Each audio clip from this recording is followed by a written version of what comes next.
This conference will now be recorded.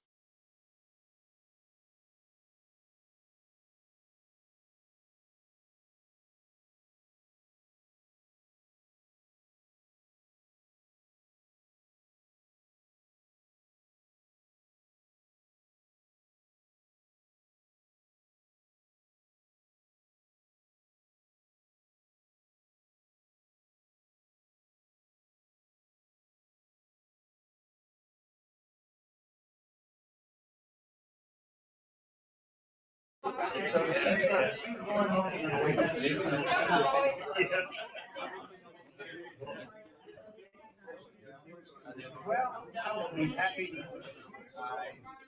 I do not mind. Yeah, we just talked. Payment, we don't have. It's going, you're lucky you can go in the bank. I will be happy to. Store, I'm gonna go check. We're good to start. Other than that, the rest of it, I didn't hear.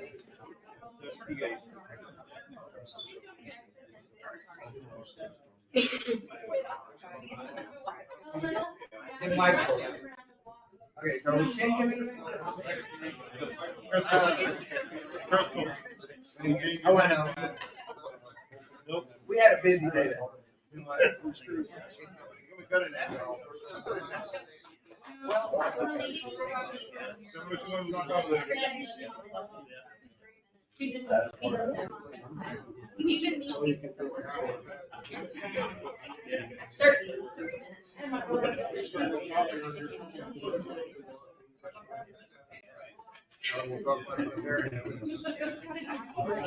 Okay, so we don't have, what is the NMU? Whatever, it has no.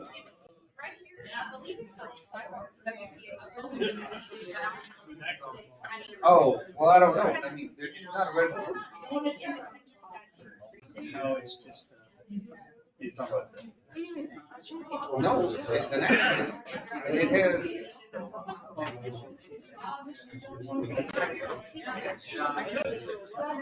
it's not a resolution.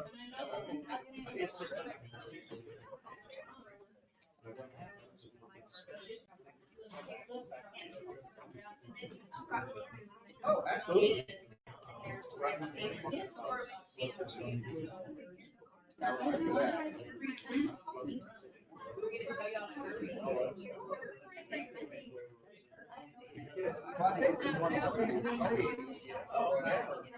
Does that mean they've got them on the card and they're gonna be like, where do you want them? I don't know.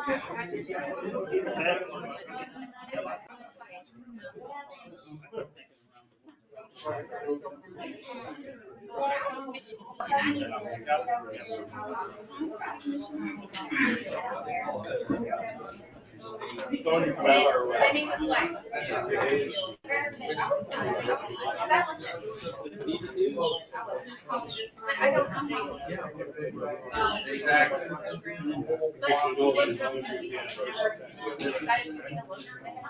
Oh.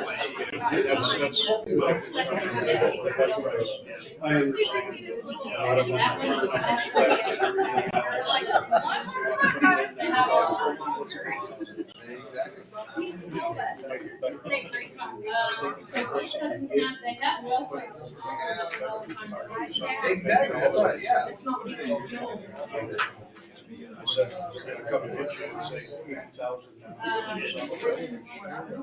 Well, we could probably go put them on the school years. They started that brick thing on the corner, and it's got plenty of these. They had a bunch of bricks over at the, trailers. And the health post store, so a bunch of bricks over at the and everything. So. We'll just fill in a corner.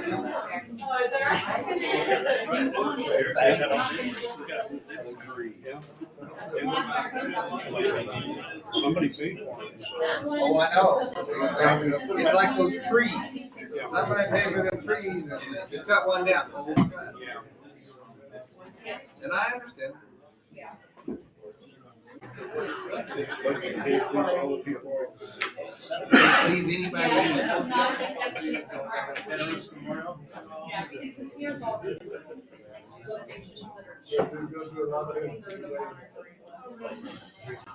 Yes.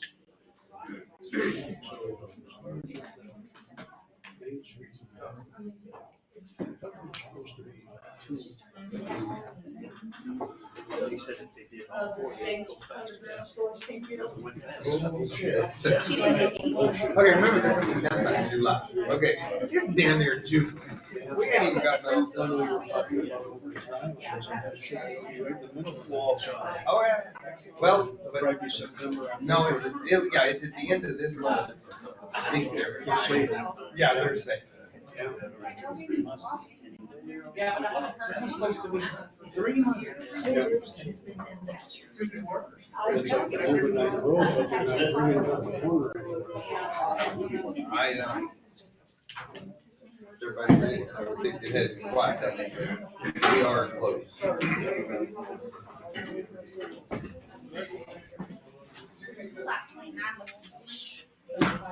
With some big old fish. That was yeah, that was an afterlife. Yeah. Ghostbuster afterlife.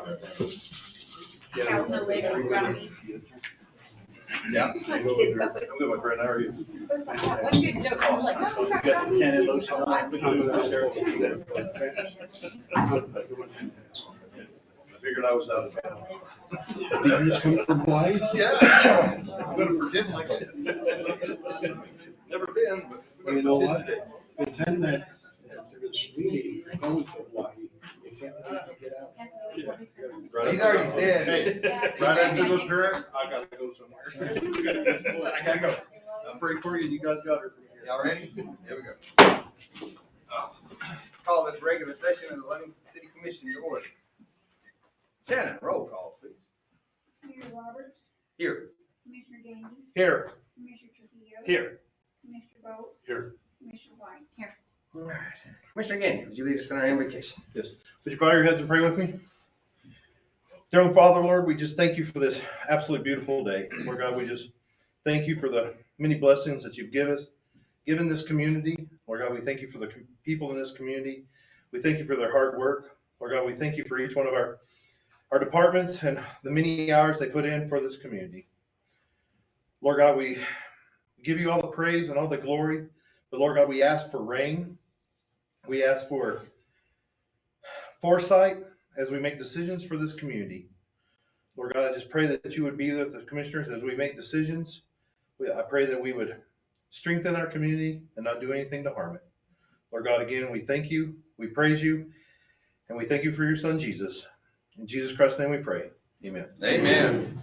Go to the pledge. I pledge allegiance to the flag of the United States of America and to the republic for which it stands, one nation, under God, indivisible, with liberty and justice for all. I salute the flag of the state of Mexico, the Zenith symbol of perfect friendship among united cultures. May be seated.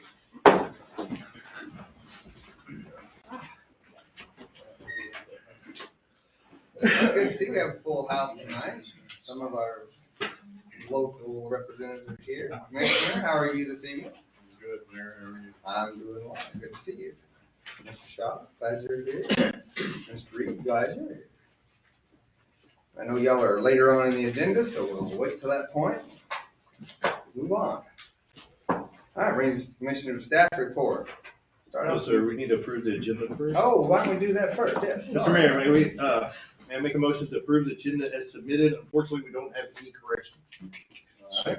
We have a motion and second to approve as submitted. Any further discussion? Shannon, roll call, please. Commissioner Gandy, Yes. Commissioner Bolt, Yes. Mayor Roberts, Yes. Commissioner White. Yes. Commissioner Trujillo. Yes. Mr. Mayor, I'd like to make a motion for the consideration of minutes of April 22nd and April 29th of 2024. Okay, motion, second for adoption of the minutes. Any corrections? additions? Any further discussion? Hearing none, Shannon? Commissioner Trujillo, Yes. Commissioner White, Yes. Mr. Bolt, Yes. Mayor Roberts, Yes. Commissioner Gandy. Yes, All right, now then, I was just trying to speed us along. I know, I appreciate that a lot, thank you. Brings us there, Commissioner Staff. Then Shannon, you have anything? Nothing. All right, Ms. Gasman.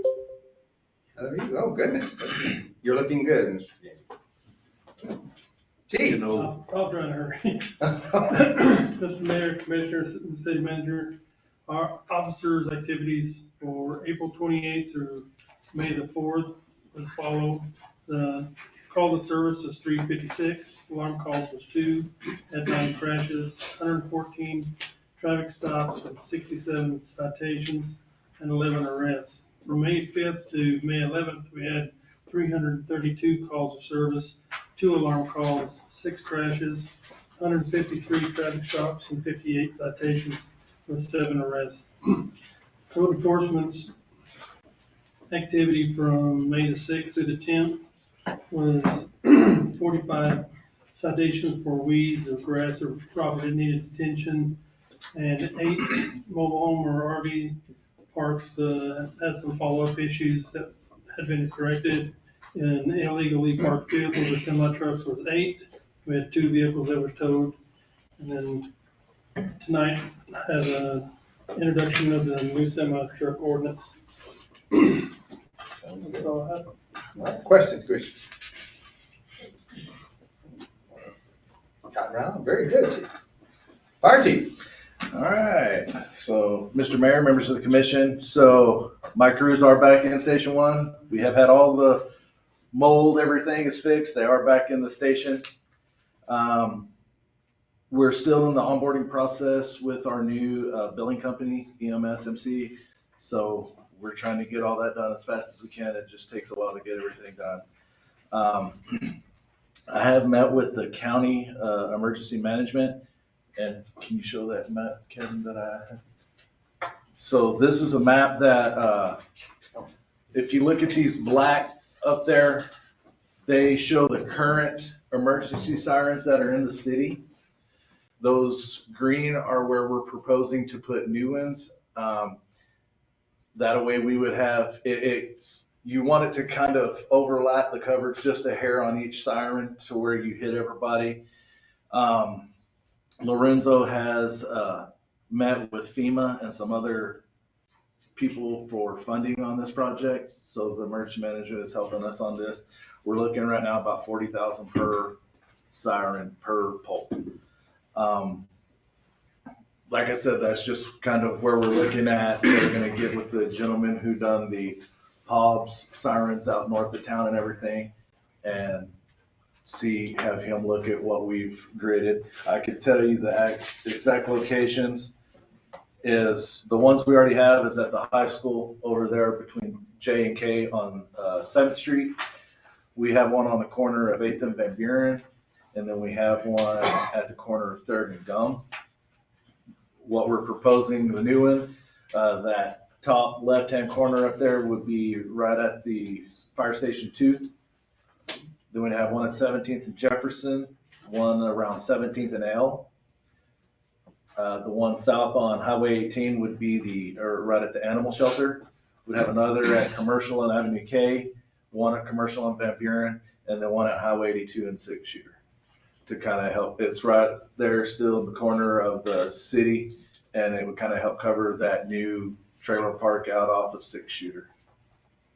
That's where we're looking at right now. So to carry on with the emergency sirens, the remote box is on order. The one that we had apparently was burned up. It is at Code 3 in Roswell getting programmed. As of right now, we have to set those off manually.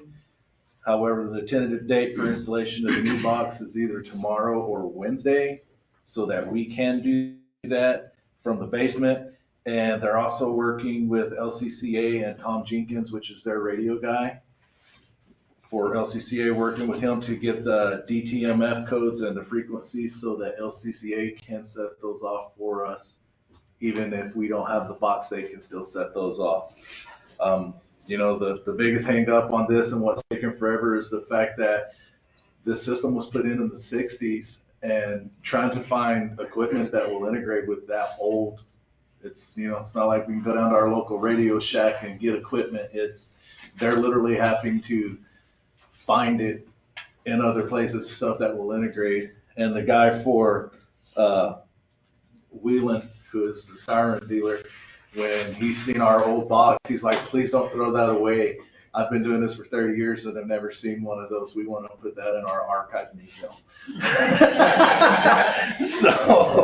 So that's kind of where we're looking at on our system. And then last Friday, we had the kindergarten come to the fire station. Of course, they were around this whole area. They done station tours. The kids had fun. I'm not sure if they had more fun than our Sparky, but it was fun. We enjoyed it. So our numbers for the month of April, EMS runs, we had 195. Inter-facility transfers, we had 46. Cancel refusal DOAs, we had 50. We had 22 airport, 3 Tatum, and 18 fire calls. And that is all I have at this time. I will answer any questions. Okay, are we looking to add them to have a total of 10? Yes, sir. Okay, Yes, sir. That's what we're looking at. okay, what's up with that up there? That's where we were sitting when the map got sent to you. Okay. I wanted to ask you as far as whether 4th of July fireworks, how was that as far as with not having any rain and anything? So I am working on the stuff right now for I was gonna present next commission. Right now, we're not even allowing burn permits. Right. So we still have, that's gonna go through the end of June. And at the end of June, of course, we'll reevaluate as far as the burn permits go and see if we've got any rain and whether we lift that. So I was going to do that next. Okay, I just wanted to put that out there so I know there's people selling fireworks and that have been Yes, sir. asking, so. Yes, sir. I just figure better off putting a little bit out there so that way there we all know where we're at. Yes, sir.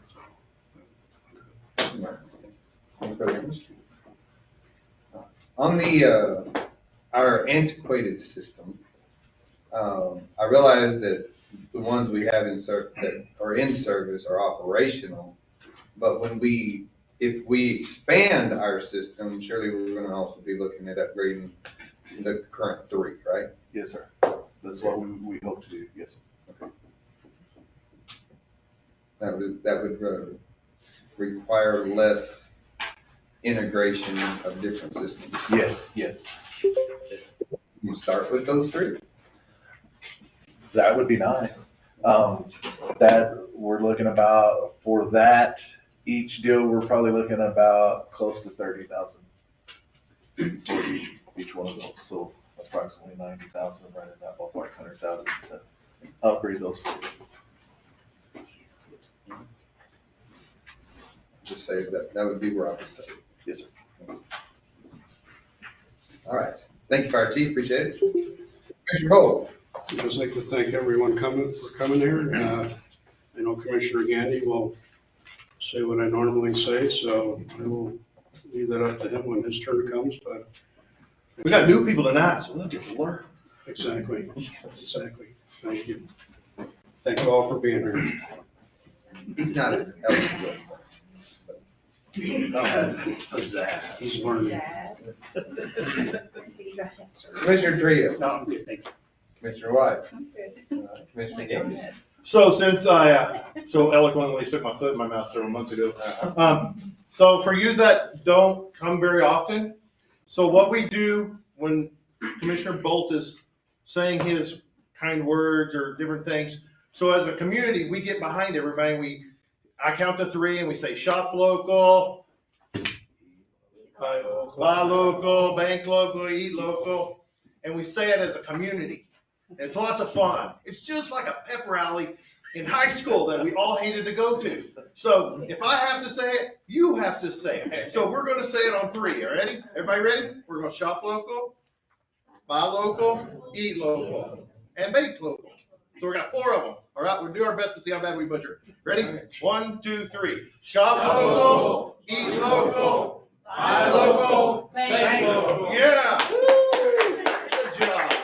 Now practice that when you go shopping. Try to buy as much as you can locally. I know that sometimes we have limited supplies, but if you can wait something, I know Amazon will have it here tomorrow, but if you can wait on your local vendors, it helps them, it helps our gross receipts, it improves your community, you know, but I understand there's certain things you cannot get in Lovington, and I'm a big purchaser of out-of-town products because in the industry I'm in, the parts I have, there's no one that supplies those. But I do try to buy as much as I possibly can local. So I encourage you to do the same because that's what Commissioner Bolt wants. So thank you for your time and thank you for your support. I appreciate that, Commissioner Gandy, and you do such a good job. I think you may have it full time. I do not have anything else. Well, we were impressed with the enthusiasm. Yeah, might as well make it fun. The rest of the meeting's gonna be long. You're right. All right, Ms. Cooper. So we have begun working on our 2024-2025 budget. Met with all the department heads, working on all the worksheets to kind of support things that go into the budget.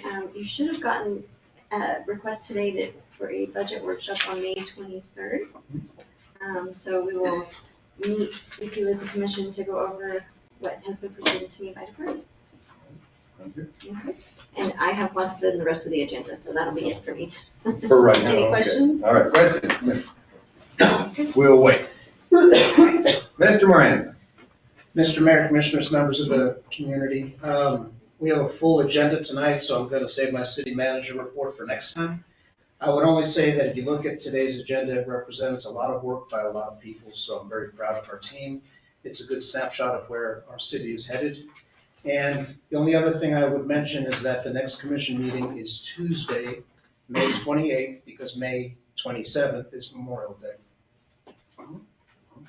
And it was published initially as the 27th, but our next commission meeting is the 28th. Thank you. I would have showed up that Monday night probably. That's right. Ms. Ball. Oh, I'm sorry. Questions? Commissioner, I'm sorry. Ms. Ball. I think everything I have to go over is in the action items, so I have nothing new to report. And as usual, we're glad you're back. Thank you. Counselor, we're glad you're back. So I don't have anything new. A lot of comments on some things that are on the agenda. So we'll save those for that time, but happy to answer any questions if you have any. Looks like we'll wait. All right. All right, then we will be moving on. Brings us to our public comment time. It's time we ask that if you have something to say, if you'll go at least second, it looks like. But anyway, come to the podium, announce your name. Dan Kimbrough, treasurer for the Lovington Chamber of Commerce. This is Tim Boyston, who is I'm a treasurer for the ambassadors. of the chamber. All right. I was just gonna give you an update on what I'm not, that David Munoz is gonna present tomorrow night at the fair board meeting as far as a parade route for the fair and rodeo. And so what we've come up with is starting at the high school, going north on 9th, east on D, south on Main, and west on K, and then end up back at the football field. So then south on 9. Yeah. No, You said on K. we're gonna go north on 9th, Got that? east on D, Uh-huh. south on Main, west on 9th, and then they'll finish right, and then just, yeah. You said west on K. Yeah. Okay. They're turning off of Main. I know, but to get to the football field, you gotta. You're right there, you're a block away. So the band can stop at the band room and the rest of the cars can. So use the high school parking lot. You're gonna end up where you started. Oh, okay. I'm sorry. You said the football field, and so I was thinking. Well, the football field is parking lot. This on 9th. On 9th, right there. I mean, that's semantics. I'm not, it's really It's not just, that big. it's just a square. Gotcha. And then you'll be right there, Okay. right there. So that's what's gonna be presented at the fair board meeting tomorrow night, and I'm pretty sure that will be accepted, so. So just wanted to give y'all a heads up. Miranda thought y'all might wanna know where it's gonna be. And it will be Saturday morning at 10 o'clock. How's that gonna be as far as law enforcement, being able to block the roads off and everything? There's quite a few roads. I think we'll be okay, Chief Clark. I want to see like 40 intersections. Well, it's better than the initial plan, which is coming on Erlacher. Yeah, going into the truck route. Yeah. Which Saturday, before the Hispanic The road? third. The third? The third. Why not Wednesday? Well, because we had so many complaints, and I sit on both boards, and so I hear it from both ends, and we had so many complaints about, last year we had some kids falling out from heat, we had parents falling out from heat, we had people who couldn't be there. Play drums and that, and I was fine. Well, we had parents who couldn't be there because their kids were, it was gonna be at 4 o'clock, and they couldn't make it back here in time for to watch their kids and things like that, and it just made more sense to change it. There was, historically, the reason it was on that Wednesday is because that's the night that the fair opened up. And we had the whole thing, with the rodeo and the performers and all that were in the parade. Well, that doesn't happen anymore, and so there was no reason to keep it historically on that Wednesday. So we moved it to that Saturday morning. I think it was, okay, Mary, if I'm mistaken, it's always been the opening night of the rodeo, not the fair. First night, Wednesday night is faith and family night. And it's open free to the public. And the fair's always open on Wednesday, the parade's always been on Wednesday. One time they tried Saturday, and we couldn't get anybody to do it. This was not my decision. I'm just throwing that out there. This was not my decision. I think we didn't bring guns, huh? I'm like, okay. Wanna borrow it? I recuse myself on both because I sit on both boards, so I don't have any say so one way or the other. I'm just relaying the news. Well, the only thing is I want to make sure that we have enough police presence to be able to block the roads off. Mhm. Because the last thing we want is any vehicles coming in off a side road and up having an accident because Well, we Commissioner don't need Bowles, that. we've already dealt with that. Corey Hilton has offered all the help we need. Okay, well, I didn't know that. Yes, that's what I was gonna tell you, yeah. So, So that's been already dealt with. If you have any other concerns, please let me know, but yeah, I don't. yeah, to me, it like I doesn't said, I matter what recuse day it's myself at. On both ends, so but I'm just, maybe David Munoz was supposed to be here and tell you all that tonight with the graphs, and so here I am. How I made convenient Tim of get you. up, stand up here with me. Yeah. Yeah, I was like, don't make me stand here by myself. But anyway, so if y'all have any questions, is there any other questions regarding it or something you'd like to see? Because tomorrow night, once it's accepted by the fair board, it's in stone. Probably better advertise Oh, well in advance, just, I know you know that, just because if you change something that historically we all think, because Wednesday at 3 o'clock, we'll be crowding the streets trying to figure out a park and wondering where the parade's at. Yeah. It's because we weren't there Saturday. Where's the parade? And we're planning on that being our next, that's gonna take off, but it couldn't really do that until after tomorrow night. So once it's accepted tomorrow night, then you'll be seeing it everywhere, so. Because normally, once the parade is done or past an area, the police will follow the parade. This particular route, the ones that are covering the beginning of the route, Briner, Lacker, Carter, N&M, all the way up to K, have to stay the entire parade because they're gonna come back around. And with all those intersections, That was- we help cover as well. We The don't only have enough. intersection that's actually there is N&M. And Carter. Well, they won't go down that far. They'll be coming out this side, where the football field But you meets still the have to baseball block it field. off so nobody Yeah. gets into the parade. Traffic don't do that. It's always kind of ended up down there at the Methodist church, and then it just kind of turned everybody loose with things. And so this way you you end up back where you started. So that's, We understand this is an unusual year. we will be so. We've said that, I know, we've said that for Yes. 2 years or so in a row. Yes. Is there a reason we didn't just stop it at the old Gibson's building or something like that? Because we're not going down that far. Well, We're only going to K. if you remember. I realize that, but I mean, that's, yeah. To be honest with you, I'm not sure. You know, I think it was just so they could come back where they ended up. You know, it was gonna be easier because a lot of those people are gonna have vehicles and stuff like that there at the football field. And so my understanding was that it was gonna be easier to end up back where they started. I just worry for the distance. I don't know if the children can handle it, especially 100-degree weather. Well, that's another reason why we're doing it in the morning. Again, this construction's throwing everybody off.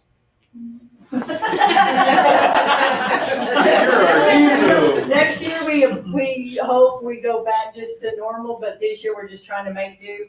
They won't let us end up at the fairgrounds, you know, because of the traffic problems out there already, so they don't want the parade ending up at the fairgrounds, which I thought would have been kind of cool, but they're like, no, that won't happen. So we're having to make a U-turn, and there was really no place else for them to turn around and come back to, where there's enough property where you could end up, you know, an offload right there at the end of the parade. I see your wheels turning, Robbie, what's going on up there? No, I'm envisioning all the streets and I mean, there's no parking lots, I there's know. nothing. Well, no, it would be, Gibson's would be the only one. And this will be probably the last year that it's available, so. Yep. Will be. Well, next year, we won't have this problem. We'll go right back to the same route we've had. May God hear the words you speak. Maybe constructors will hear the words you speak. Maybe. John's over here listening, he's trying to duck, so. His time's coming. No, yeah, and you know, I feel confident that it will, but other than that, like I said, we thought about just coming down the other way instead of going to the Methodist church, turning there and going to the fairgrounds, and they put that to us real quick and said, no way. No, we just need to make sure that our city and county law enforcement are on the same page, working together, so Yes, it's a safe parade. yes, that's the most important thing. Well, if we had all the cops that normally are in the parade blocking intersections, we may be able to cover it. But she said the sheriff has already offered to help. Yeah. He's already offered. He's already told us that, you know, he would do whatever he could That's good. to help us, and that he'll work with us hand in hand, so. The other thing I'm gonna tell you that wasn't too popular when it came out, but it's just something that we got requested from mainly LPD, was that we shut off all ATVs from the parades. It was a huge fiasco last time. The last two parades we've had, the big ones, it's been a mess. The police officers were extremely busy with that. Afterwards, they had them all over the streets. There's alcohol involved. And actually, that's just something that we're gonna shut off, so they're not allowed. Does that include the Shriner cars? No, the Shriners aren't, they're not ATVs. Well, I You know, always but- need the old man to. The only, and, you know, we did have the band director from the Hobbs Band had reached out, you know, and wanted to know about the ATV that was hauling water for them and stuff, and we said, nope, you can get a golf cart. Because if we let one in, then where do you draw the line? So it was like, nope, get a golf cart. You've got plenty of time to start that planning. So that's what we did. So like I said, hopefully working with LPD, that'll solve some problems because it was evidently a fiasco. We almost had some kids get run over in the parade. We had all kinds of stuff going on. And so this year, since we're in charge of the two largest parades, since the chamber is, we're like, no, we're just, since at their request, we were like, it's done. We're not gonna do it. So we're just trying to avoid as many problems and keep it as family friendly as we can. Any other questions for me? How about Tim over here? Has you got a question for him? He's letting you take all the heat. I know, like I said, I've been up here for, but that's okay. That's all right. Thank you. Anything else? Thank you, guys. Thank you very much. I do want to stay up here, Oh, for the American Legion and invite everybody to, the Memorial Day on 27th. We're having that cemetery like we do every year. Thank you. Thank you. Good evening. This is Stella Garcia, and, I was raised here in Lovington, like most of y'all. And, man, this Saturday thing with the parade at 10 o'clock in the morning, I don't know, that it's, there's something that just doesn't feel right. The only reason I wanted to say also something is because I heard from, when everything gets back to normal on Main Street, the businesses that are way down south of Main, like Gibo's and Dollar General, and, all these businesses, some of their employees can't get out, and go to the parade. So it would maybe, I wonder if there's a consideration that maybe the parade be extended past those businesses. I know it's a long walk, but I mean, they are businesses and they are contributing to Lovington. And I was approached by some of the people that, do own those businesses and work there. They would love to be part of it. So just, consideration in the future. But, this Saturday thing, I don't know, there's something about that just doesn't, just, it just doesn't sound right. It's hard for tradition. I was raised here, graduated here. Now some of the, people that are here, probably, I was raised here and it just doesn't seem right. But, anyway, I do understand because of the construction that's on. Thank you. Thank you. Along in regards to that, and I know the county fair board may shoot me for this, but they will be having a meeting tomorrow night. If you have an opinion, you might go say, give it if they allow it, so. Hey, I'm sorry, Mary? 6. At 6 o'clock. And yes, I have public comments. I knew they did.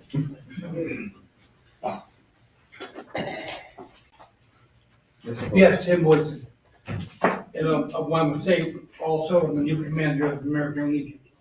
So yes, joined us at Memorial Day, the cemetery. What I'd like to say is, I'm impressed and I'm glad to see that the PD is doing what I see as a fantastic job of trying to get everybody on the straight and narrow. You're stopping everybody for speeding, you're stopping everybody for parking and driving on the wrong side of the road and everything else, and you're cruising the schools, especially after the big fight they had at the junior high school, but behind Dollar Tree. It was a sad situation. I'm glad that they're doing that at the high school and everything else. And they're actually getting out of their vehicles, parking at the schools, and getting out and walking and everything else. As a member of this community, as another member of this community though, I would like to see all these semis get out of this town and quit driving on the streets and roads of this town, parking in front of their houses and for the whole weekend and everything else. When I know they got yards where their POVs are and everything else. Because all they're doing is tearing up our streets and everything else on the roads, all of our parking lots. They're even camping out at the football field over there overnight. I went over there one Saturday morning. There's 4 semis in the middle of the parking lot over the football field, and there's 2 to 4 that park on the corner of 9th and Brian Erlacher. And the guy lives right across the street. And which is stupid because they're gonna be tearing up all the parking lots and everything else, and it's gonna cost all the taxpayers more money to fix all the roads and everything else in this town. Hang on. A lot of discussion coming up on that Yes. subject, so Yeah. don't leave. That's the main thing. Yeah, I'm not gonna be. Okay. I'll be here for the, and that's why I'm saying something tonight too, as a public, because we do seriously need to get them out of here. And drive around where you're supposed to drive around. And quit cutting corners where they're knocking down the street with the brand new stoplights. Thank you very much. Thank you.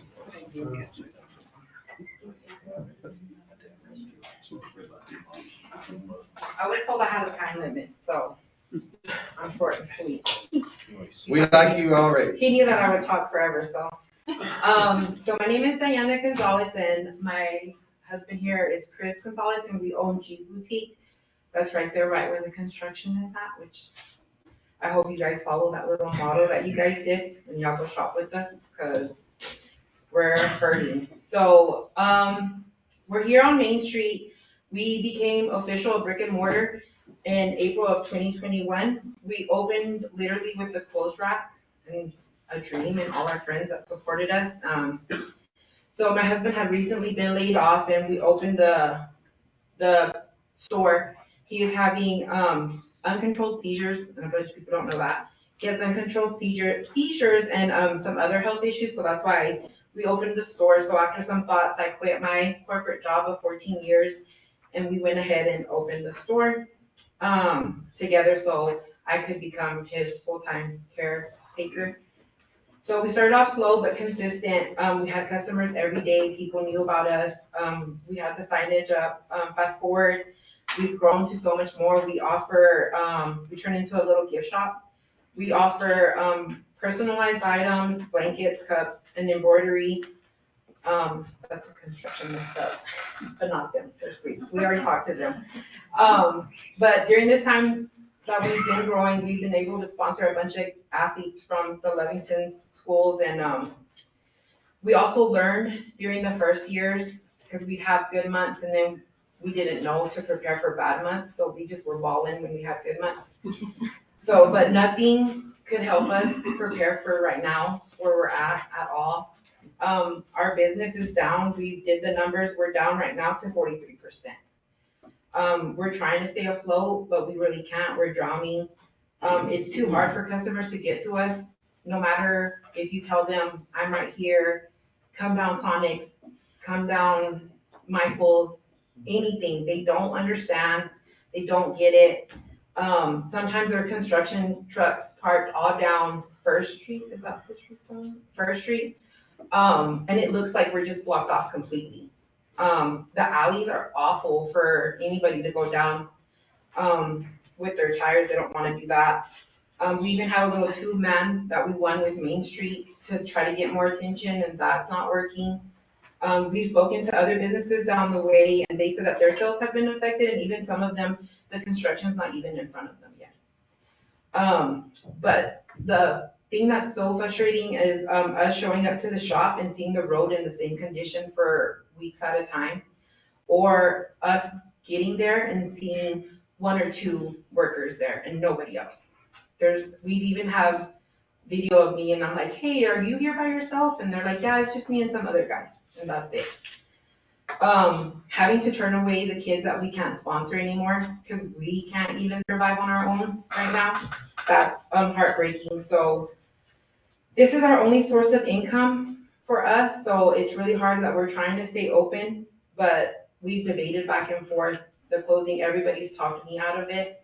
The Lord hasn't told me to close my doors. Once he tells me, if he does tell me, I will close and just give it all away. But for now, we're here, and then I just don't want to end up with a beautiful street and then all the empty buildings because we can't survive this. So that's it for me. Can you give us, just for your own sake, give us the location of your store? 200 South Main. We're the old bus stop. That's what everybody knows us. There you go. And then That was perfect. if you do make it towards us, we're the pretty building that has all the flowers on it, painted on the back. And we're really cheap, just so everybody knows. All right. Thank Right you. across from the new magistrate. Yes, there. Okay, anyone else? I see no movement. All right, wow. All right, we'll move on. All right, brings us to our non-action items.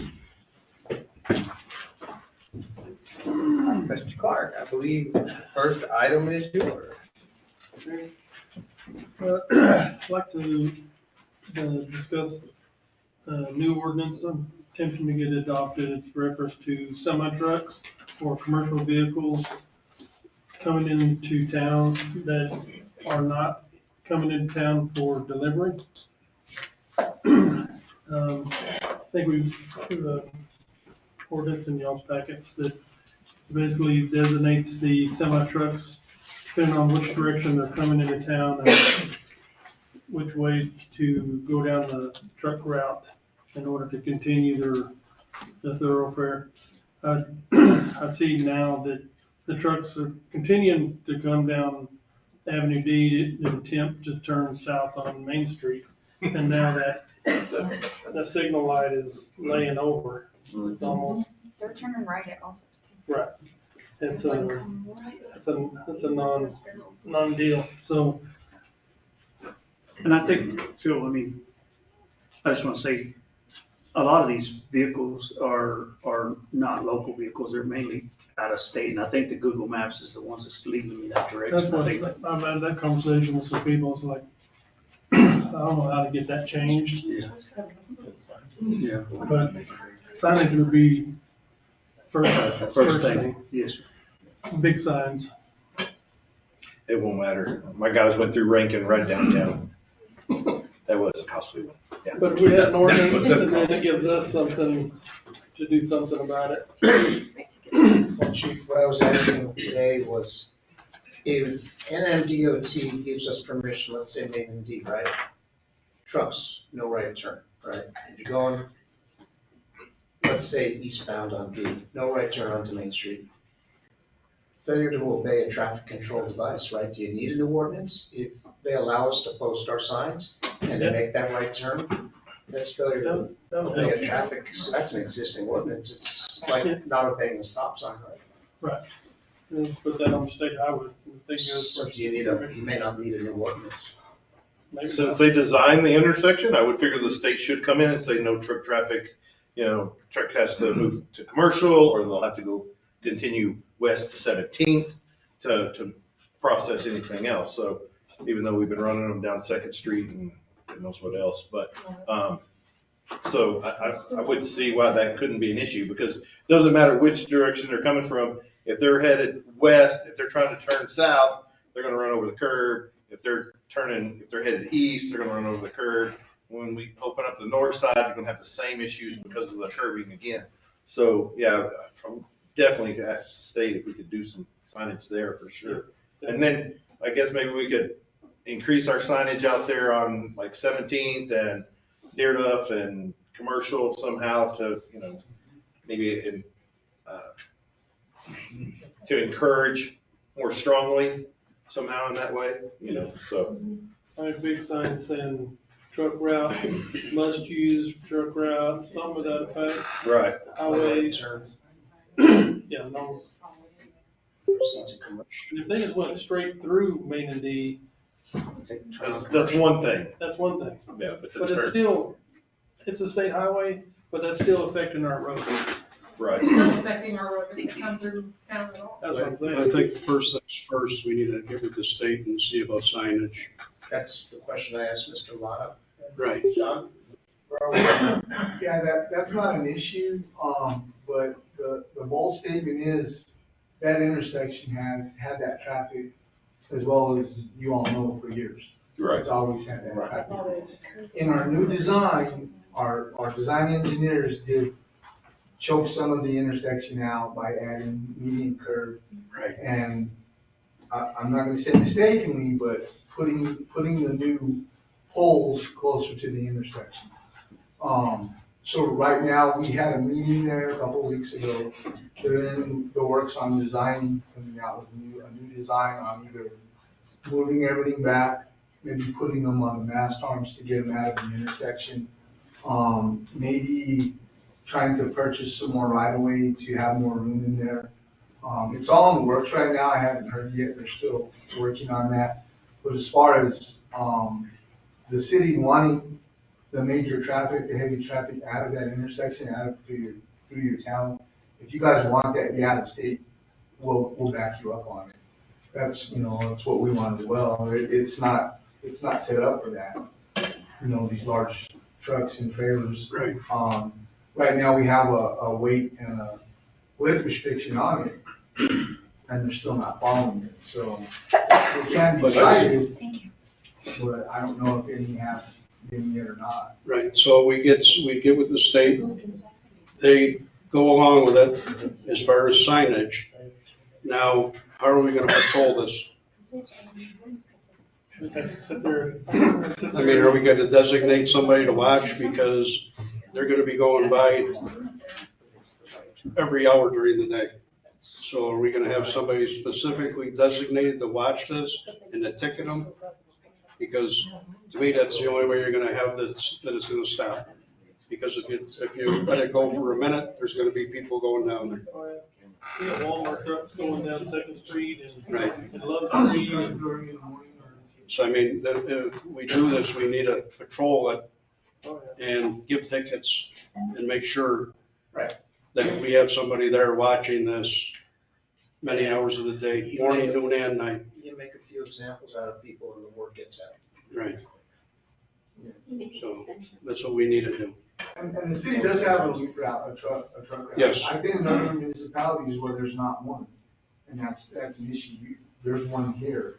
It may be hard to see and maybe make it work, and then you get those. Right, and I can understand to a point because a lot of the gas stations are more in.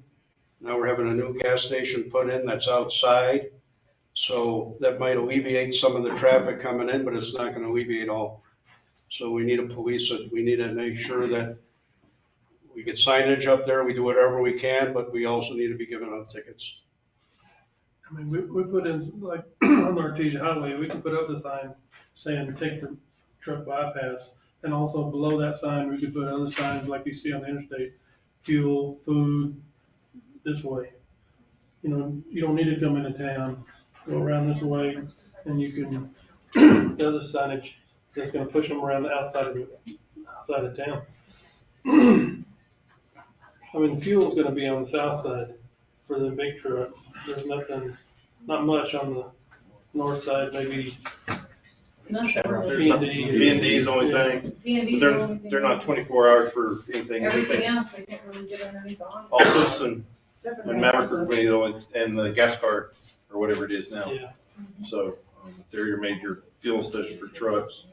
So unless also ever decides that, or yes way or whatever, they have the one lot there on the north side of town that they discussed putting a fuel bay in there, which is really inside town, which would make it horrible. Yeah, it's pretty tight. Yeah, and then they'd have to turn the truck back around, get back out. Yay. Yeah. My main thing is to try to prevent these trucks from parking on Second Street and First Street and every other residential street in town. Because we already have enough infrastructure issues. We don't need these 26,000-pound trucks sitting on the road.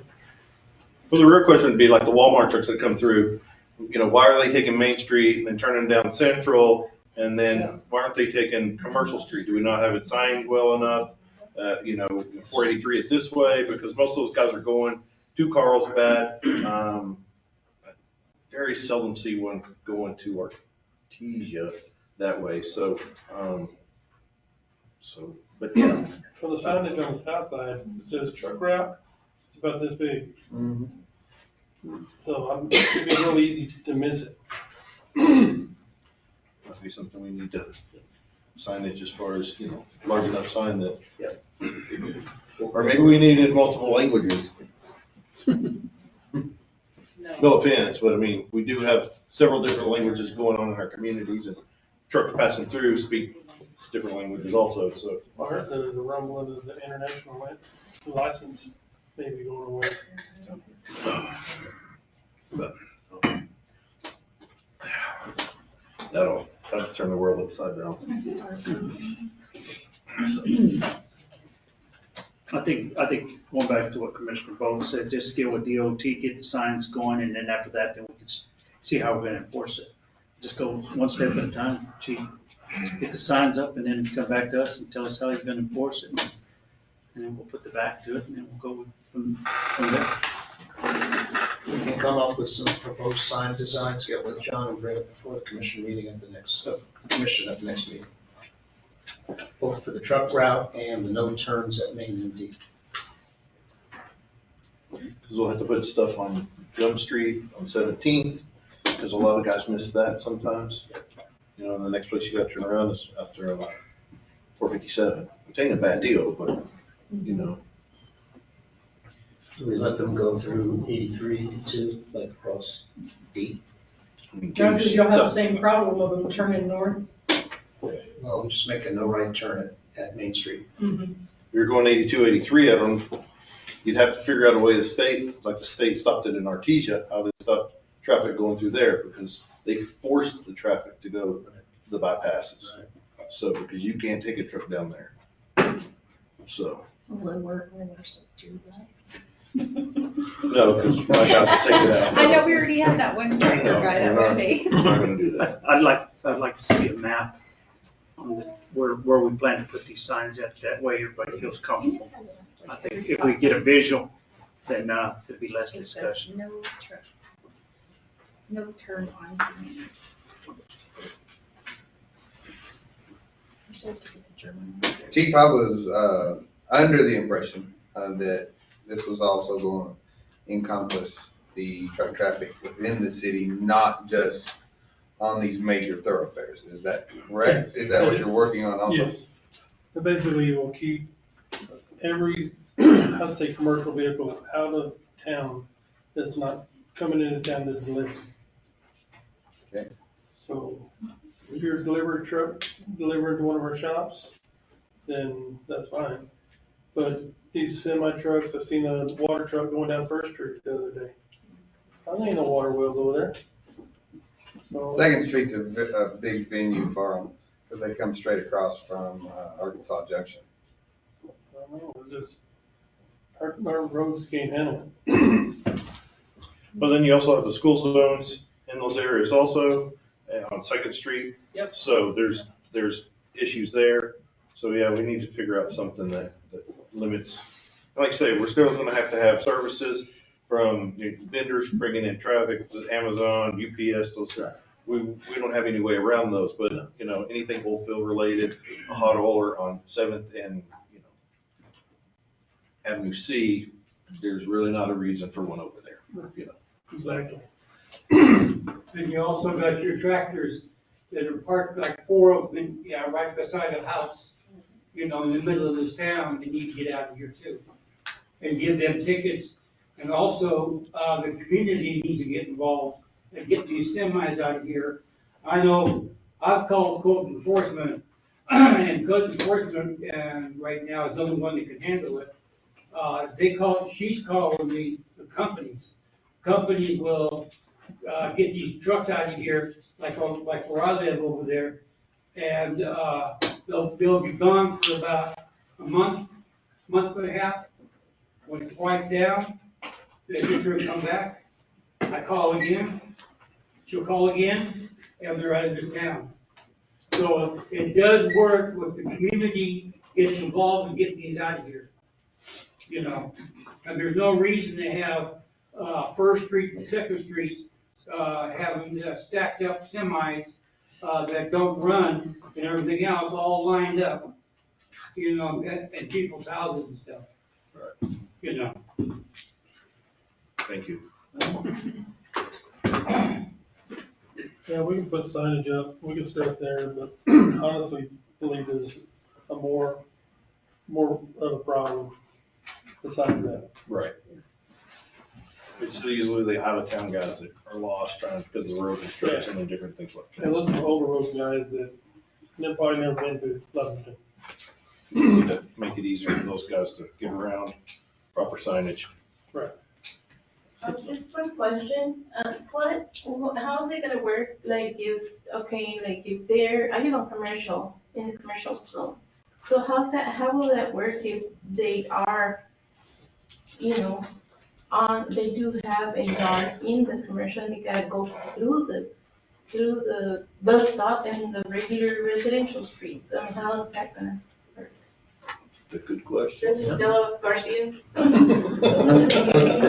So I have proposed and I've talked to the city attorney and to the chief of police about that, about possible with the trucking companies that are in the city limits, like on commercial by her residents, to do a property swap with them, with property we own in the county. And then we would take over their empty lot in town and do something with it, sell it for a residential lot or a regular business. But I have discussed that. The attorney says that that would be perfectly legal if we did a property swap with them. As long as the value of the properties were comparable, yes.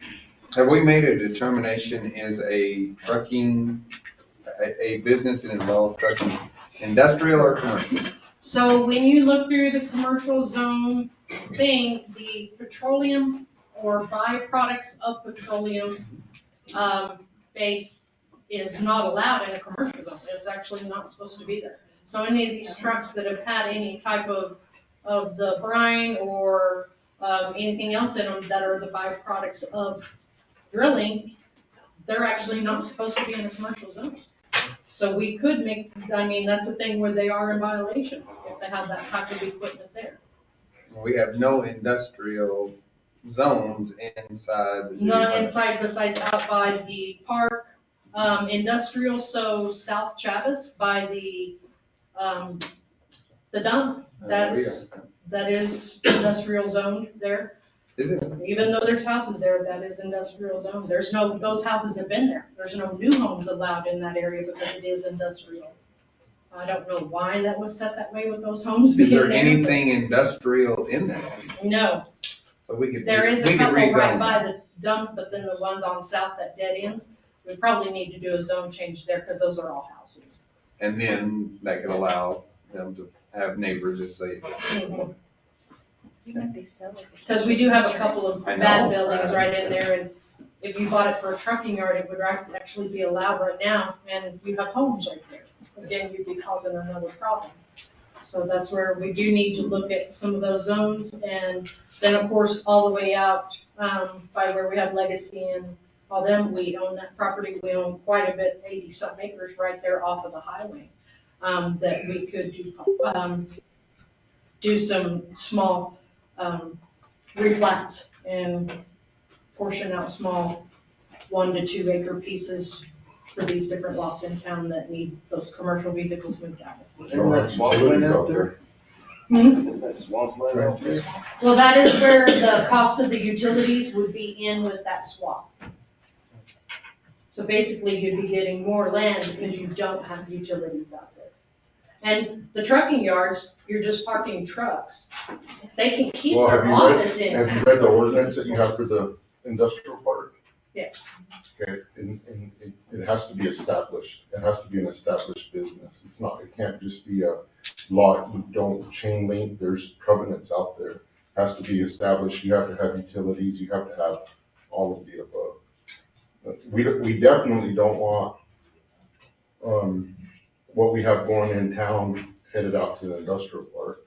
I mean, we're just gonna shove it out where nobody can see it. I mean, there has to be a plan, not just. Yeah, that's what I said, it's just in discussions, we've just opted to this. I mean, but that's where we do want these trucking companies moved out to the industrial area. We don't want them in town buying the houses. industrial area. Yes.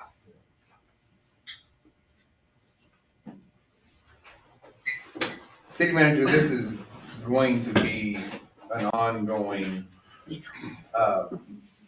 Conversation. there you go, I like that word, yes. I think that it would be good to put together a committee that involves some of the community that would be affected by it, and those that are already affected by it, which would be some of our citizens. And let's keep this thing moving forward and see if we can come up with a solution. And then we offer the solutions and go along and see what the reactions are. And then, I think, go I ahead. think we need to take one step at a time, though. I mean, I'd like to see us get the signs up, take one step, put a map out, get one step at a time, get that accomplished, and then move to the next step. Because if we're gonna try to do everything at one time, we ain't never gonna get it done. And there'll be more, it'd be like right now, just going around in circles in discussion because everybody has 1,000 ideas. You know, the first part of it is we need to get the signs up. Once we have the signs up, then we're gonna figure out how we're gonna enforce it. And then are we gonna have higher fees or what we plan on doing? But I suggest we start baby step this because we're changing a culture here.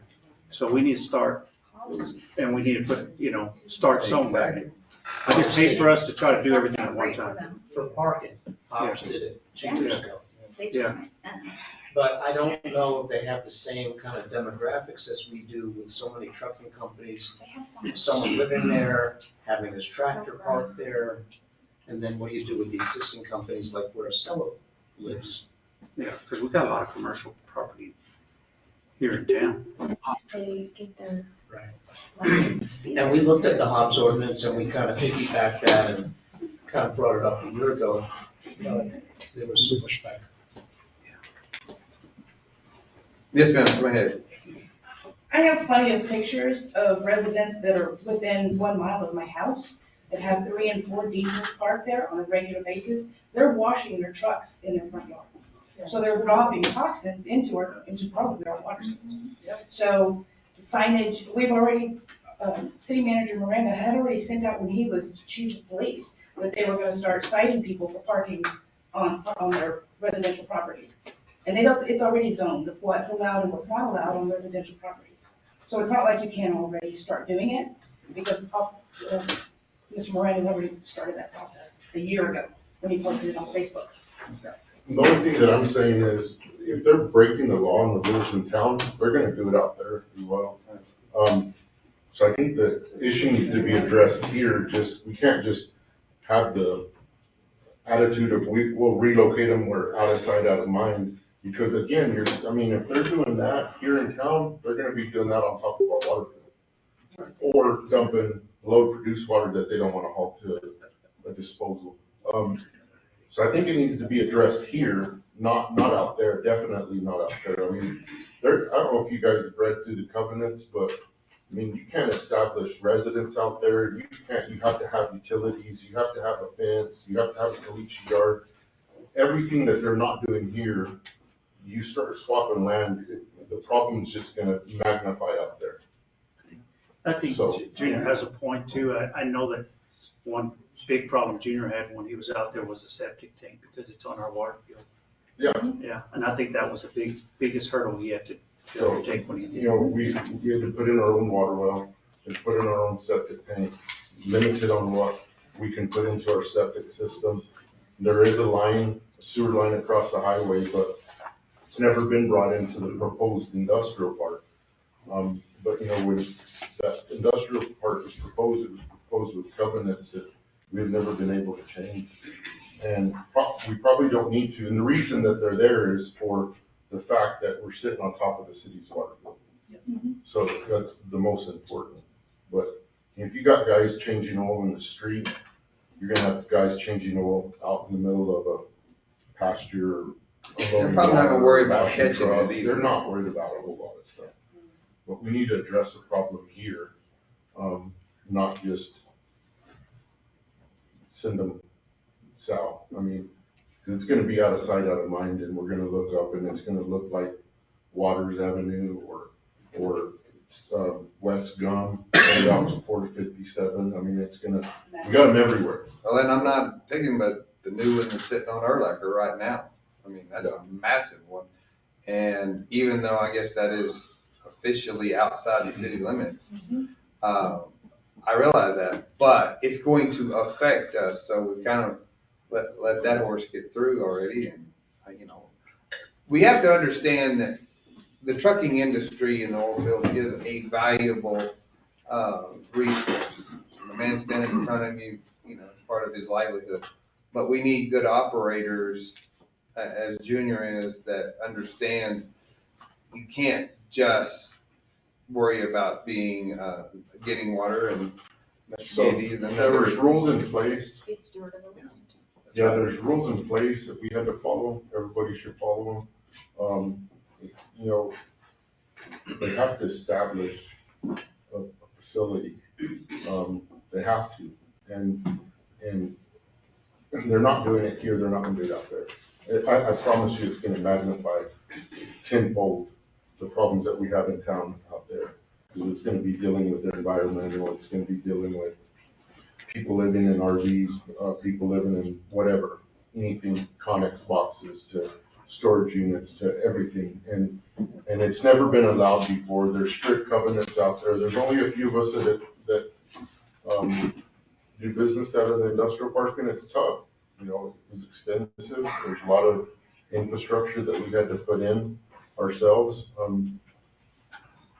And yeah, so if that's gonna happen, I think there needs to be a committee that's gonna run with that, because we got a tax bracket of 5.5 in the industrial park. It's not even up to a tax bracket that we have in the city of Lovington. Has been, I've been saying it for 10 years, move my tax bracket to 7.0 now, or 2.5 when it was, and give me some utilities. You know, we got cells out of that yard, but it gets lost because it's the same tax bracket as the county. It doesn't come back to the city. We got Navajo Refinery that I'm sure they sell product, and it's 5.5% tax bracket. So is the county getting benefit for what we have in the industrial park? So again, why it was established with a separate GRT code, I don't have a clue, but you know, you got Ramirez and Sons who's manufacturing asphalt. You have Miko Services out there. We once upon had a dairy across the street. You have BOC gases. There's a lot of stuff out there that would generate revenue. It just needs a little bit of attention. But we dang sure don't need to be sending problems that way, because they're gonna magnify tenfold for what we have in town. I mean, it's bad enough to deal with it in town, but out of sight, out of mind, it's gonna get out of control. Yeah, but if the city and the county get together, DOT, the sheriffs, and everybody else, and the PD get involved, start getting tickets, and then start pushing them, squeezing them, the people that are breaking the law will leave. They'll leave this area completely. You They'll know, come back. every one of them trucks that are in town probably fills up with $800 to $1,000 worth of fuel every day. So that's added revenue to the city every day. I mean, I'm not saying we need to get rid of them. We want to welcome every business, but we want to welcome them if they, you know, we want them to be doing things right. I had the conversation with the mayor a year ago when the first round of proposing this, we didn't have the Maverick gas station. I said, Mayor, where am I going to go fill up my trucks every day? I'd be happy to send them to Pilot and House if that's what we want. Is that the attitude that we're going to adopt? Because if that's the case, because again, the covenants that are out there, I can't have a fuel cell in the industrial park. So we handcuffed ourselves with covenants and rules and regulations that we have now, that if you sent them out there, they're going to be coming to town anyways to fuel up. We have one fuel island that you'd be able to access, maybe Corals. Maybe, they're not maintaining their sys site now. They told us they're not selling propane. If they decide to shut it down because it's not on their radar, we're gonna be limited to Maverick. We have to jump to the north side to fuel up. At that point, it's easier for me to send my equipment to Hobbs to get fueled up every day. And, you know, our fuel bill's $110,000 a month. Look at the GRTs that would be lost there if everybody had to go fuel up at the also on the Hobbs Highway.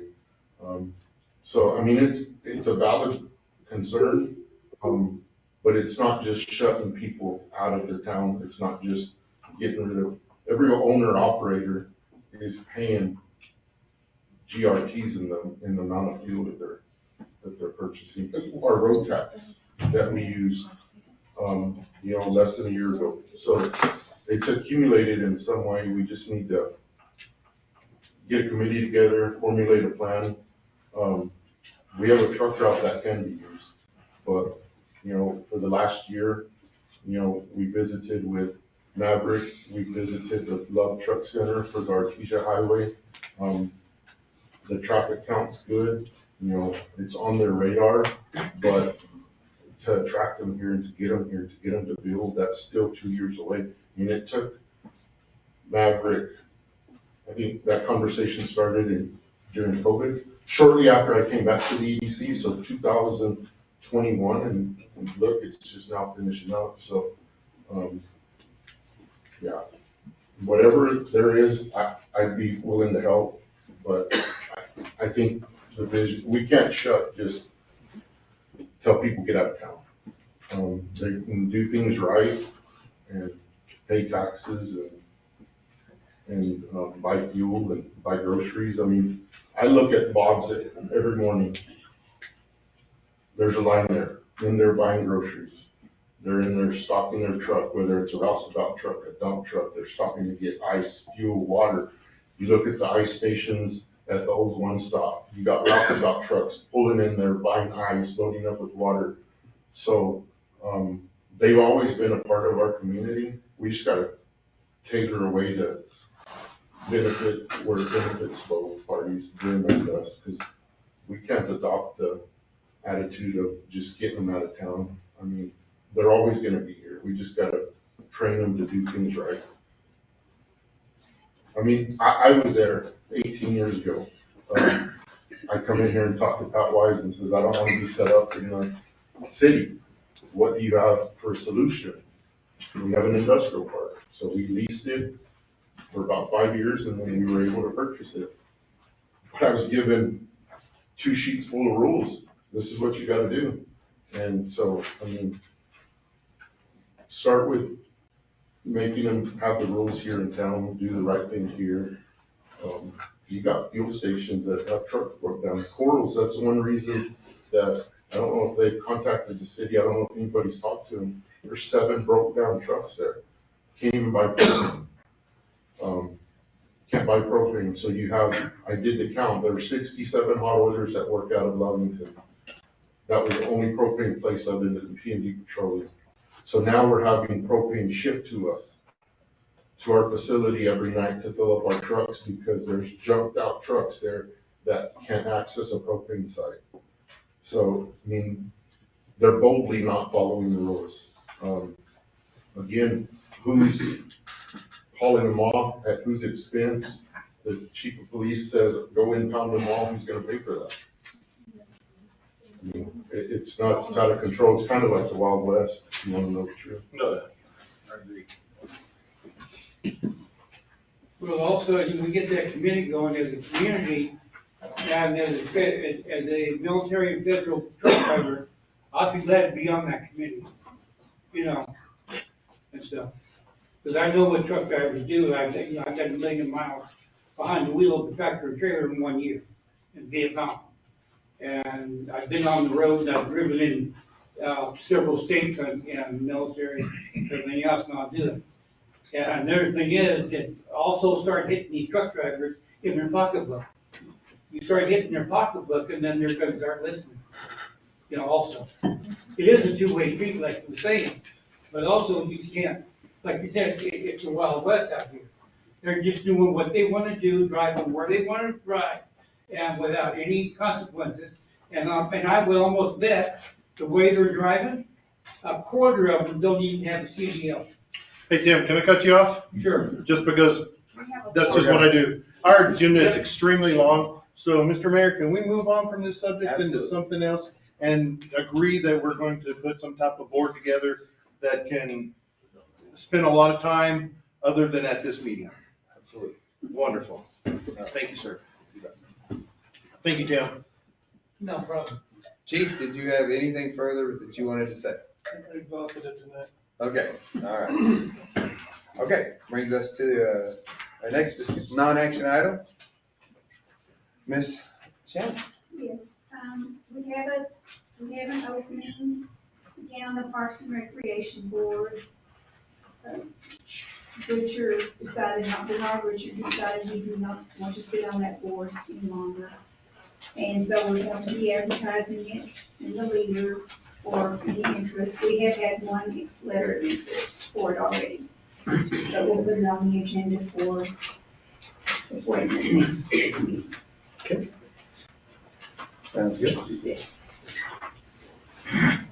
All right, the next non-action item, which we're going to revisit, but let's set some guidelines here. I did not know at the time that,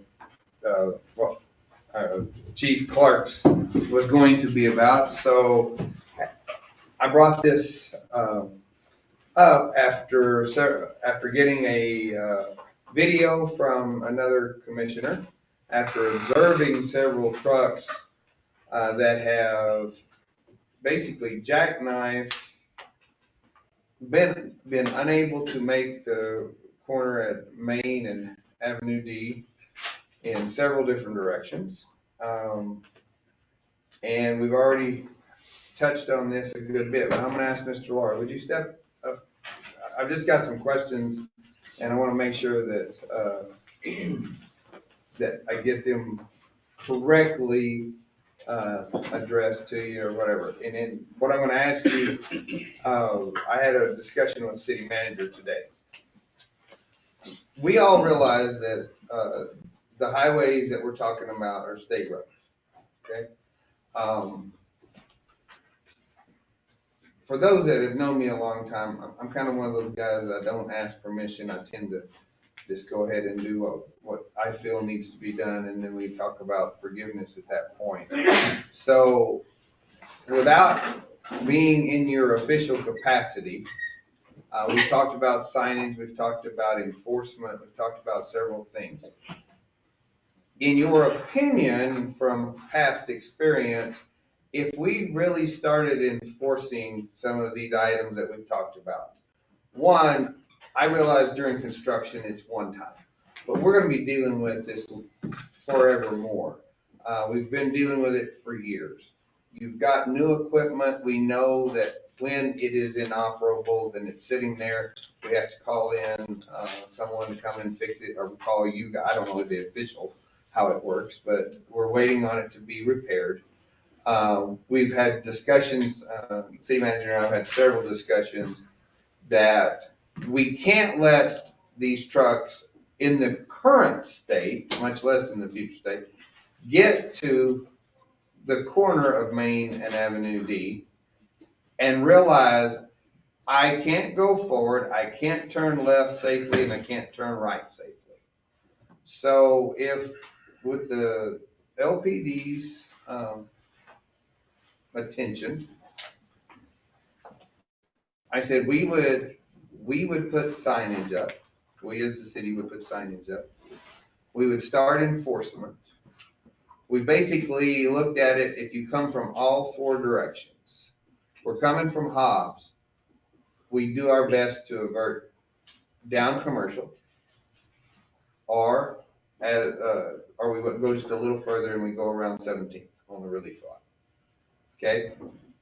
If they bypass that and they continue on, if they miss Commercial and they're attempting to go east and north, then we have the little cut through. Did we ever get the name of that street? I think it's Avenue. Well, it's the cut through that leads to East Avenue R, which Right. takes you back to Commercial.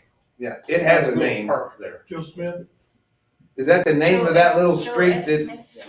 Okay. Joe F. Smith.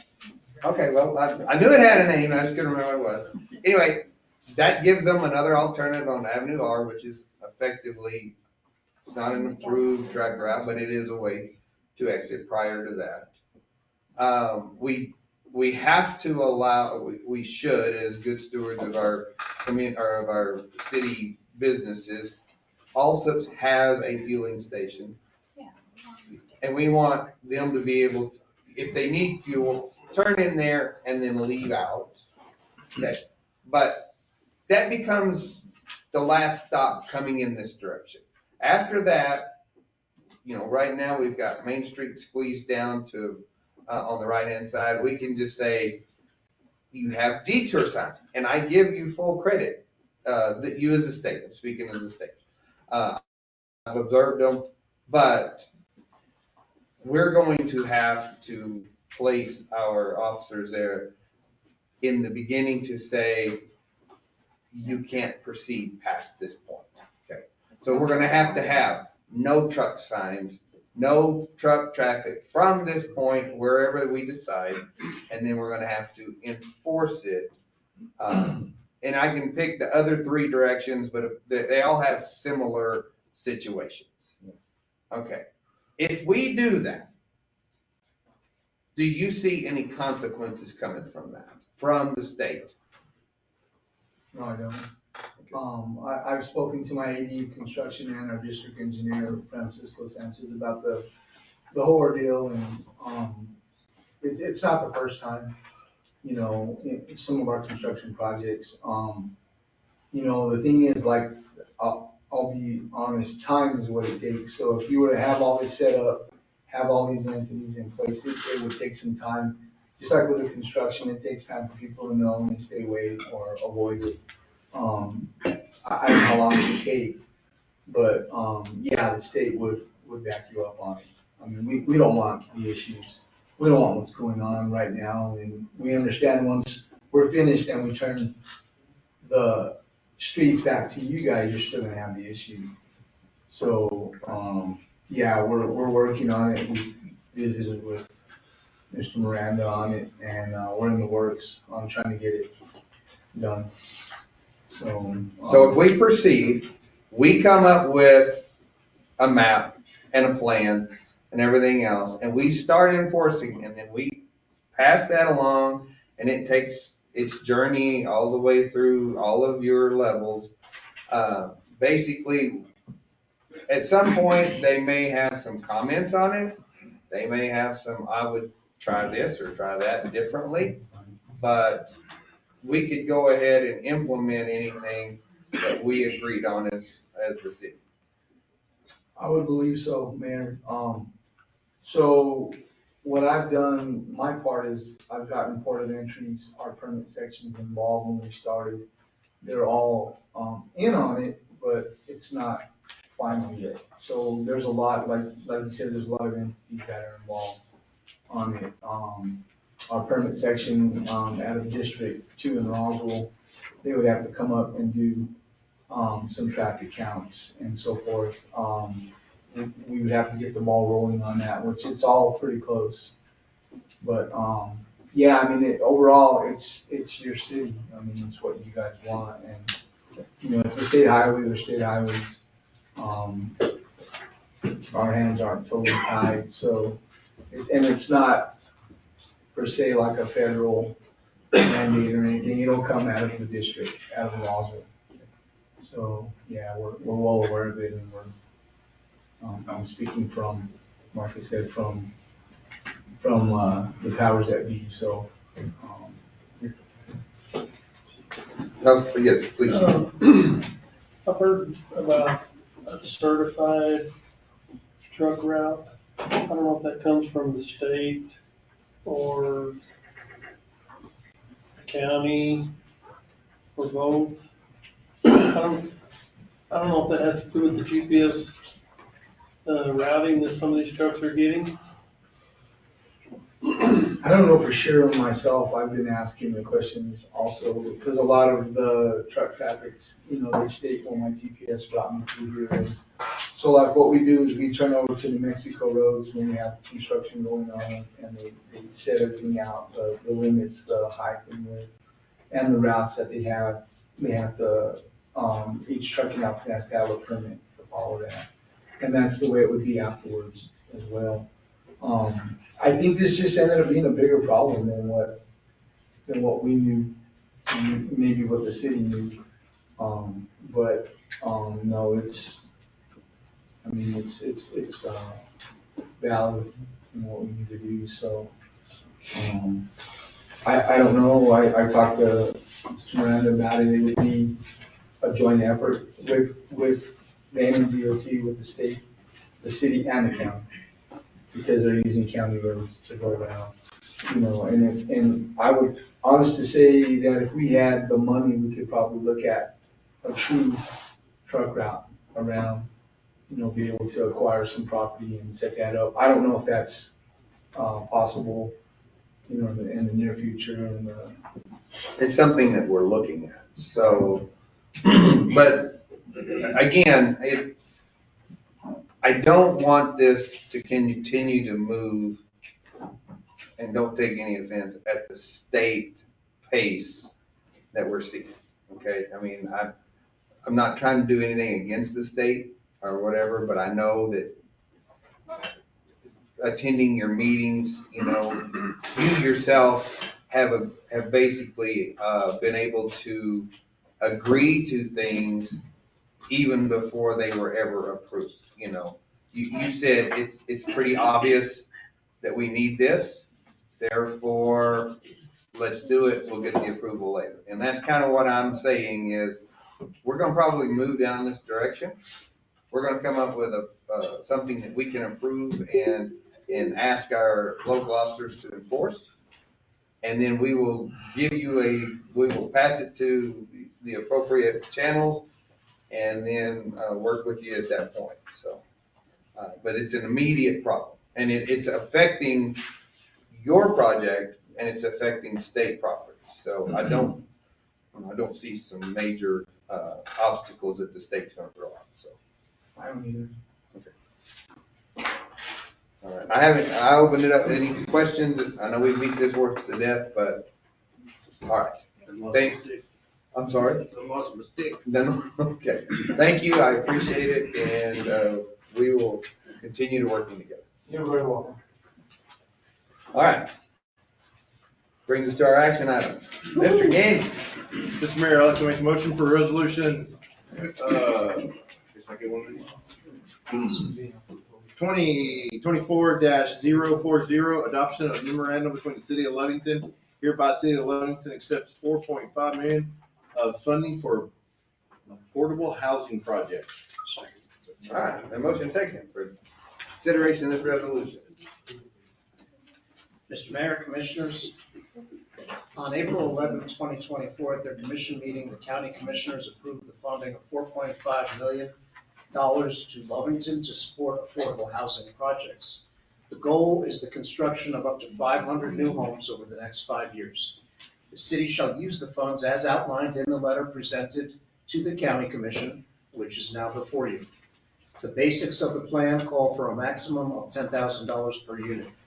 A due diligence committee made up of community leaders would be tasked to determine the eligibility of each project.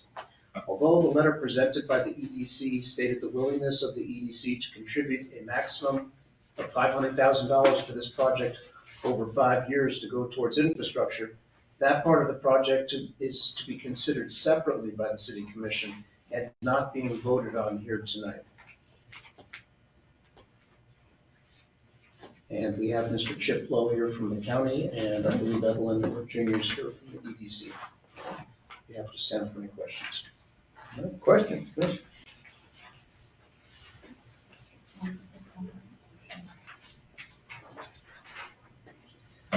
The only question I would have is how about if we don't use all these funds? Is it just, where are we going to keep this in a separate account? That way, this money's only allocated for that purpose and that purpose only, and not mixed in with the general fund or not necessarily. Because I'm saying about 3 years from now, we only built 20 houses, and it seems like we're not going to get. I just trying to figure out, do we give the money back, or? I didn't see any kind of reversion verbiage in there.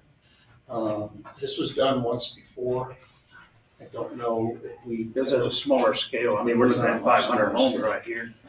Yeah, I mean, that was we were doing a smaller. Chip, I guess Chip. All expenditures shall be recorded. Mr. Lowe. And Commissioner. It's number 4. Mayor, Commissioners. Yeah, it's in the Staff. The intent, the entire intent of this was to provide for the housing. And yes, Mr. CEO, we would like it accounted for in a separate fund, so we can keep track, and so you can keep track of exactly what the expenditures are on it. There is a provision in there that if money was ever going to be used for something else, you would have to come to the county commission first. And it is the preference, from my understanding of the county commission, that any funds that are not used for affordable housing will be reverted back to the county. Mr. Lowe, and, of course, I was pretty involved in this. They're going to do, the last that I understood is it will be 5 installments. Yes, sir. Okay, so it's not like we're gonna get a ton, all of it in the first year, so. Correct. The, Mayor, okay. The first installment will be paid by June 30th of this year, in this fiscal year. And then there'll be, I believe it's gonna be by July 31st of each year afterwards, be $900,000 a year over 5 years. So it's not like we're just gonna dump a whole bunch of money in your pocket. I like the look on your face there, Commissioner Denny. So it'll give you time to come up with your plan, to get your agreements together and move on without us, without having to worry about reverting any funds early. Any other questions? No, and again, I will put out there what I stated before. I want a master plan for this. I want a timeline and a budget. Yes, sir. Sir. I want a master plan, timeline, and a budget for this, for what we're doing. That'll involve the EDC as well. As far as the involvement of EDC, what's that gonna be? Because I read third-party beneficiaries, and this is between the county and the city. So as far as bringing in another entity, Well, they referenced the original letter that was proposed by the EDC. In that letter, it proposed possible funding of up to $500,000 as a match towards infrastructure, but that's not to be, we're not considering that tonight. So the potential is there. But they'll be the organization that's administering the funds. and how does that work between the county and the city, with them being administering the funds? The city and the EDC have to make an accounting to the county commission. The first one is this September, so we have to show how the program is being administered. And that would be the city and the EDC. Now, the 500,000 that we're not gonna talk about, that's city funding. If you approve it. Through the leader funds. Through the leader If funds. the city commission approves it, correct? Correct. Yes, sir. Okay. Mayor, Commissioner Bowman, from the county's perspective, we're giving the 900,000 a year to the city. Yes, sir. The city will be responsible for accounting those funds to us. As far as the $500,000 between the city and the EDC, that's y'all's problem. That's right. Yes, sir. I Yeah, we don't understand have that. anything to do with I it. understand that. Yep. Chip, I had one question. So let's say in 2 years, we've only utilized, let's say 400,000 of the 1,800,000. Could we just, I don't know what? Well, let's say if we just only use less than 900,000 and we're racking up something that we don't need to be racking up, and then, I'm just saying, I just don't want us to be you guys to be handing this money every year and we're not even utilizing, and I just don't see us building this many houses. I think we should have given something more realistic. Because the last housing we didn't, I think it was 40 houses, maybe that's where we got. And I think sometimes I just worried that this is a little bit too much money, but I just. 2 years, we did 274 units. Yeah, 274. So in 5 years, I can't see that that's a problem. That's why we need a master plan, budget, and a timeline. Yeah. And the only reason I was asking is because I read that with the third-party beneficiaries, I wanted to make sure that that wasn't an issue between the county and the city, with having EDC be a part with the city. I'll let you go. Commissioner Bolt, I think our agreement is between the city of Lovington and Lee County. Yes, sir. However y'all handle it, distribute your funds, that's up to y'all. Okay. I just wanted to make sure it wasn't an issue. Okay, thank you. Any further questions? I'm good to go. Thank you, gentlemen. So, Go. Junior Hernandez with EDC. So when it was proposed that the EDC would provide a due diligence committee like we did in the past. I understand tonight, maybe those plans have changed. So what we'll do is we'd already established a due diligence board. We've already met. We've already got construction going on. We'll take it on the chin and we'll just expect guidance from you guys. As of right now, we'll just kind of be sitting idle. If you guys want to come up with a master plan and come up with the guidelines and how it's going to be handled, then we'll just wait to hear from you guys. But when it was proposed by the EDC, we had action.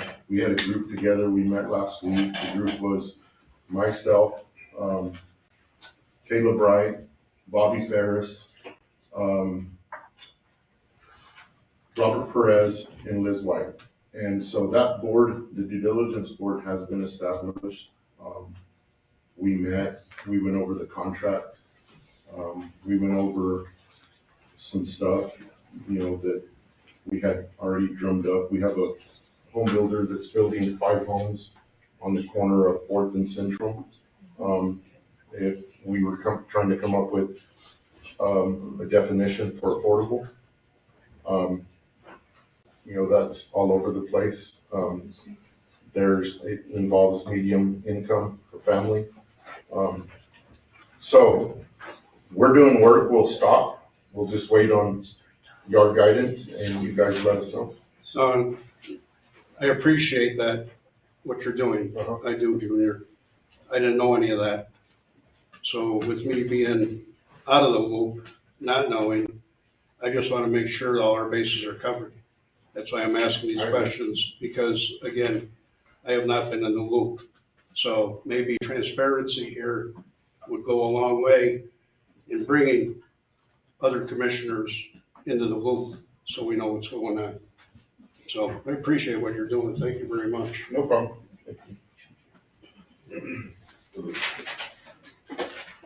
Further discussion? Hearing none. Shannon? Commissioner Bowe? Yes. Commissioner Gandy? Yes. Commissioner White? Yes. Commissioner Trujillo? Yes. Mayor Roberts? Yes. Mr. Mayor, I'd like to make a motion for resolution 2024-033, approval of records destruction. Second. Okay, we have a motion second for consideration of this resolution. Ms. Cooper? Yes, you have before you a list of items that are sitting currently in our city vault. That we looked at anything that was basically had to be before June 30th of 2020. So if it's after that time, it shouldn't be on the list for destruction. It's mostly general ledgers, checks. No. Nope, it's another list. I've got another list. It's on. Yeah, oh, on there, okay, never mind. You're good. You're good. Got it. Cash reports, reconciliation books, bank statements, things of those items that we would like to get out of there so we can make room for more records. More current records. Any questions? Any questions related to any of these items on the list? How old are they? There's some back to 2015, 2014, Are they supposed to keep out in a year? 3 years after approval of audit. Good deal. Any other questions? No, sir. Okay. Hearing none. Shannon? Commissioner White? Yes. Mayor Roberts? Yes. Commissioner Bowe? Yes. Commissioner Trujillo? Yes. Commissioner Gandy? Yes. Mr. Mayor, I'd like to make a motion for resolution 2024-034, acceptance of $350,000 from Maddox Foundation Youth Center facility improvements and summer program. Second. A motion taken consideration. City manager? Mr. Mayor, Commissioners, in January, the city applied to the Jeff Maddox Foundation of Hobbs for a grant to facilitate the upgrading and renovation of the Lovington Youth Center. The center has been closed to youth activity since 2021 and is in need of repairs. These repairs include new insulation and lighting for the gym, a security fence for an outdoor playground, cameras, security system, HVAC and plumbing upgrades, IT upgrades, and new computers. Additionally, we need staffing to administer youth programs. The Maddox Foundation has graciously approved a grant of $350,000 for facilities upgrades and staffing for a summer program. We would then continue to keep the center running with regular school activities for which we have budgeted in the coming fiscal year. As always with Maddox funds, they will be kept in a separate segregated fund and with full accounting to the Maddox Foundation about the expenditures and progress reports along the way.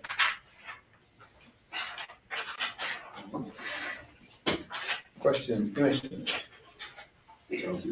Again, a master plan, budget timeline. We're gonna be adding on a whole new department, pretty much. So, and I understand we're gonna be having our budget workshop. So hopefully this will be in there somewhat. So I have a better understanding on this. How much it's going to cost us going forward. Right, because if we're going to be having this open year round, which we're looking for, I believe, right? After school, during the school year, and summertime, yeah. Yeah. Yes, sir. Yeah. That's what I'm asking for. I will. I'll just let him. Mr. Reed, I know you're in attendance. Is there anything you would like to say or? Excited to work with you. Okay. Well, we appreciate everything that you've done to help this project along. Any other questions? Hearing none. Shannon? Mayor Roberts? Yes. Commissioner White? Yes. Commissioner Trujillo? Yes. Commissioner Bolt? Yes. Commissioner Gaines? Yes. Mr. Mayor, I'd like to make a motion for resolution 2024-035, approve professional service agreement between City of Lovington and Norley Hospital District Community Paramedicine Program. Second. Okay, motion second for the consideration of this resolution. Mr. Mayor, Commissioners, as you know, the city and Norley Hospital have been in discussions regarding the implementation of the community paramedicine program. Some of the goals of the program are to reduce emergency department bounce back patients to Norley and reducing the amount of non-Lovington EMS ground transfers that Norley has to facilitate every year. Some of the benefits to the city include higher revenue from these increased ground transfers and the ability to recruit new staff through hiring incentives and to retain existing personnel through competitive wages. This program will be administered within the boundaries of the normal Lovington EMS service area. I do believe the city attorney has some additional commentary on this resolution. Yeah, so overall, I think it's a very good idea. I will tell you that based on my experience talking to some other municipal attorneys, it's uncharted territory. So, for example, and this is kind of how I explained it to Skip and the city manager, we provide lunch services at the senior center. And so the seniors can come in, they can get lunch, they can do certain things, and we're covered. That's a normal municipal type thing. Gets everybody together, have a good time, it's great. If we decided to keep those employees and say, hey, you're going to work till 9 o'clock, and we opened a restaurant, that restaurant would be outside what we normally see with municipalities. And so when I take a look at what's going to happen here, I think it's a good idea, but it's sort of outside our wheelhouse. And so there's a couple things we need to do to protect ourselves. One is I go through and say, we've got to get this agreement, and I think we can send this form, and I think we already have off to our insurance carrier and say, if we do this, are we covered by our current insurance? If not, how can we become covered? Because we go out to people's homes, but it's based on an EMS call. That's a different situation than here. We're almost stepping into the private sector doing home visits. And so we want to make sure we're covered that way. What's going to happen if there's an accident, an injury, somebody stubs their toe, gets shot, a patient has a unfortunate incident, I don't know what's gonna happen as far as the protections that we get in the state of New Mexico under the Tort Claims Act. So if we're doing municipal things, the Tort Claims Act protects us. Once we get outside of normal municipal type of activities, that Tort Claims Act probably is not gonna be there for our benefit. So that's why I wanna make sure we've got, insurance plugged in. So when I go through a contract like this, there are a lot of things that I sit down and talk to the client about, because it's so different. And so I could put a contract together that obligates the client to do something. I need to know whether that client can actually perform. And so as I go through the contract, on the services and responsibilities portion, I met with Skip and said, here's what the contract is asking us to do on a day-to-day basis, the nuts and bolts of the contract. Can we do that? And I think Skip's answer is yes. So, I take a look at, there's a couple of other things that we might need to change and tweak, some minor things that I don't think affects the substance of it. Those are easy to deal with. When we get to the portion, and I'll skip over part 2, because there's some things in there that are important. But when we get to part 5, investment funding and consideration, I look to Ms. Cooper and say, okay, as far as the payment arrangements, are we able to do that? So we're gonna be reimbursed. So we have to be in the position to make those payments, put the invoices together, send it out to Norley, and we get reimbursed. And I think there's like a 30-day turnaround on that. So is that something that we're willing and able to do? And so that'd be a question for Ms. Cooper. And so, there's a couple other things in here that really aren't offensive, so we can fix it, but we need to keep in mind, it's outside the municipal wheelhouse. We've got to make sure before we approve it, that we get something in writing from our insurance company saying, I have seen this, you're covered. And if you're not covered, this is what we need to get covered. The only other things in here that might work on with Norley's attorney, just to address a couple of concerns. Part 2, goals and expectations. I think everybody can sit down and say, hey, this is what we want to happen. One of the things that's difficult as an attorney is to take that word expectations and then have a clawback provision that says, if you don't meet these expectations, well, have we all met our parents' expectations as far as the good people were? Probably not. I know in my case, they'd say no.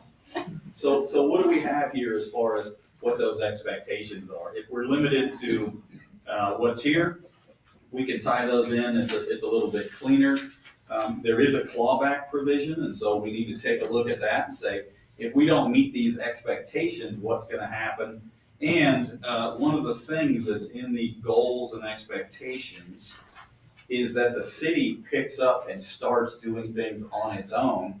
The version I have shows 1 year. I think we're at a 3-year term, if I'm not mistaken. But we need to be prepared, because if we just fall flat on our face in year number 4, right, the start of year number 4 after this, I think the hospital could say, hey, you're not doing what you're supposed to. We're going to get you on your feet. We're going to get you in a position to be able to recruit better people, keep them for longer, pay them better, increase the ability for the hospital to operate more efficiently, and for members of the public to have better health care, basically, here in the city. But you have to do something in the city. So it's not just we're getting reimbursed. And we need to understand that's going to take some effort. It's also going to take looking into a crystal ball to see where are we going to be in 4 years. We're going to be Crystal. Yeah, right here next to me. So it's all on her shoulders. No worries.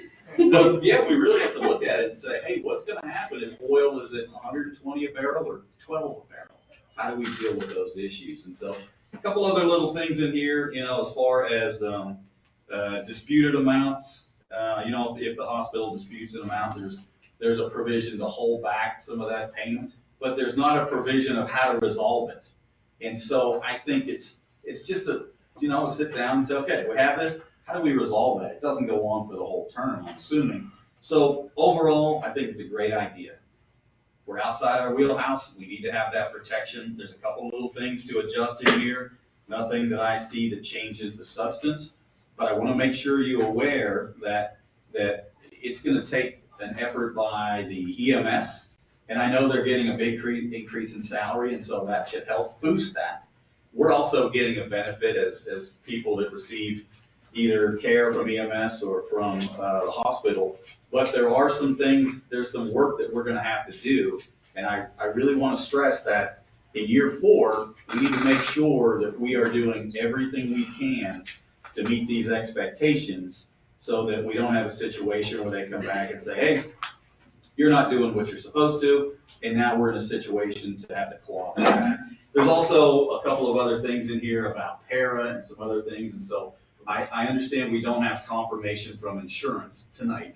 I want to make sure you read through to see if you have any questions, and to make sure each one of the city departments that's going to deal with this contract is going to say, yes, I've read it, and I am able to, or my department is able to do what is going to be required of me under this contract. And then I think we cross our fingers and go down the road and see what happens. I absolutely want to remember to remind you now, and as we get to the part where we're going to vote on this, and as we go through, that I don't know, this is uncharted territory, in my opinion. And I don't know what's going to happen as far as our protection with the Tort Claims Act and other issues of dealing with us as a defendant, a municipality doing municipal type things, or a municipality that's stepping outside the municipal wheelhouse and entering into the private sector. So not really sure what's gonna happen, but as long as we have good insurance, we'll just tell them, settle within policy limits and go on down the road, right? That's the plan. So I'm happy to stand for any questions. And I have read this through, and what you brought up, I'm concerned about that. Also, as far as what they're expecting of us, who's going to be responsible for logging that, making sure that everything is taken care of in this contract?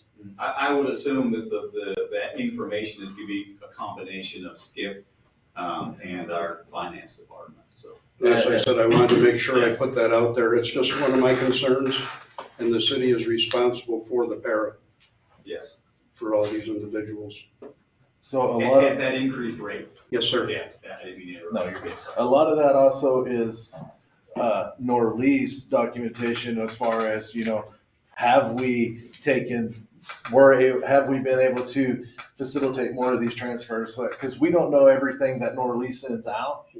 So a lot of that documentation, of course, would also be collected from them as well. Right. And as far as the insurance, I have spoke with Rob Golden, if after tonight there's still insurance, but I have spoke with him and I have sent it to them, and until I haven't got the actual written, but he has said, yes, you are covered. It's pretty much, they feel it's the same as if dispatch calls us and says, hey, we need y'all to go do a welfare check at this house. I mean, we get those all the time. What are we supposed to tell them? Sorry, we can't do that. They call us, we go. These are at least scheduled with the patient of, hey, if we come in your house to do this welfare check, which is essentially what it is, then it's scheduled with that patient. That's the only difference, is those are unscheduled and this is scheduled. And correct me if I'm wrong, but the patient has previously agreed to be part of this Yes. program, so Yes. kind of given permission. Yes, so we will never even get the information of the patient if they disagree and tell Norlee, we do not want to be a member of, part of this. We will never receive their information and we will never contact them. And the only reason I'm asking that, Skip, is making sure that we're all on the same page. Yes, sir. We're all communicating, we all know what each department, the hospital, EMS is responsible for, and we're doing everything, we're dotting our i's and crossing our t's, making sure 100% that we're holding true to our contract.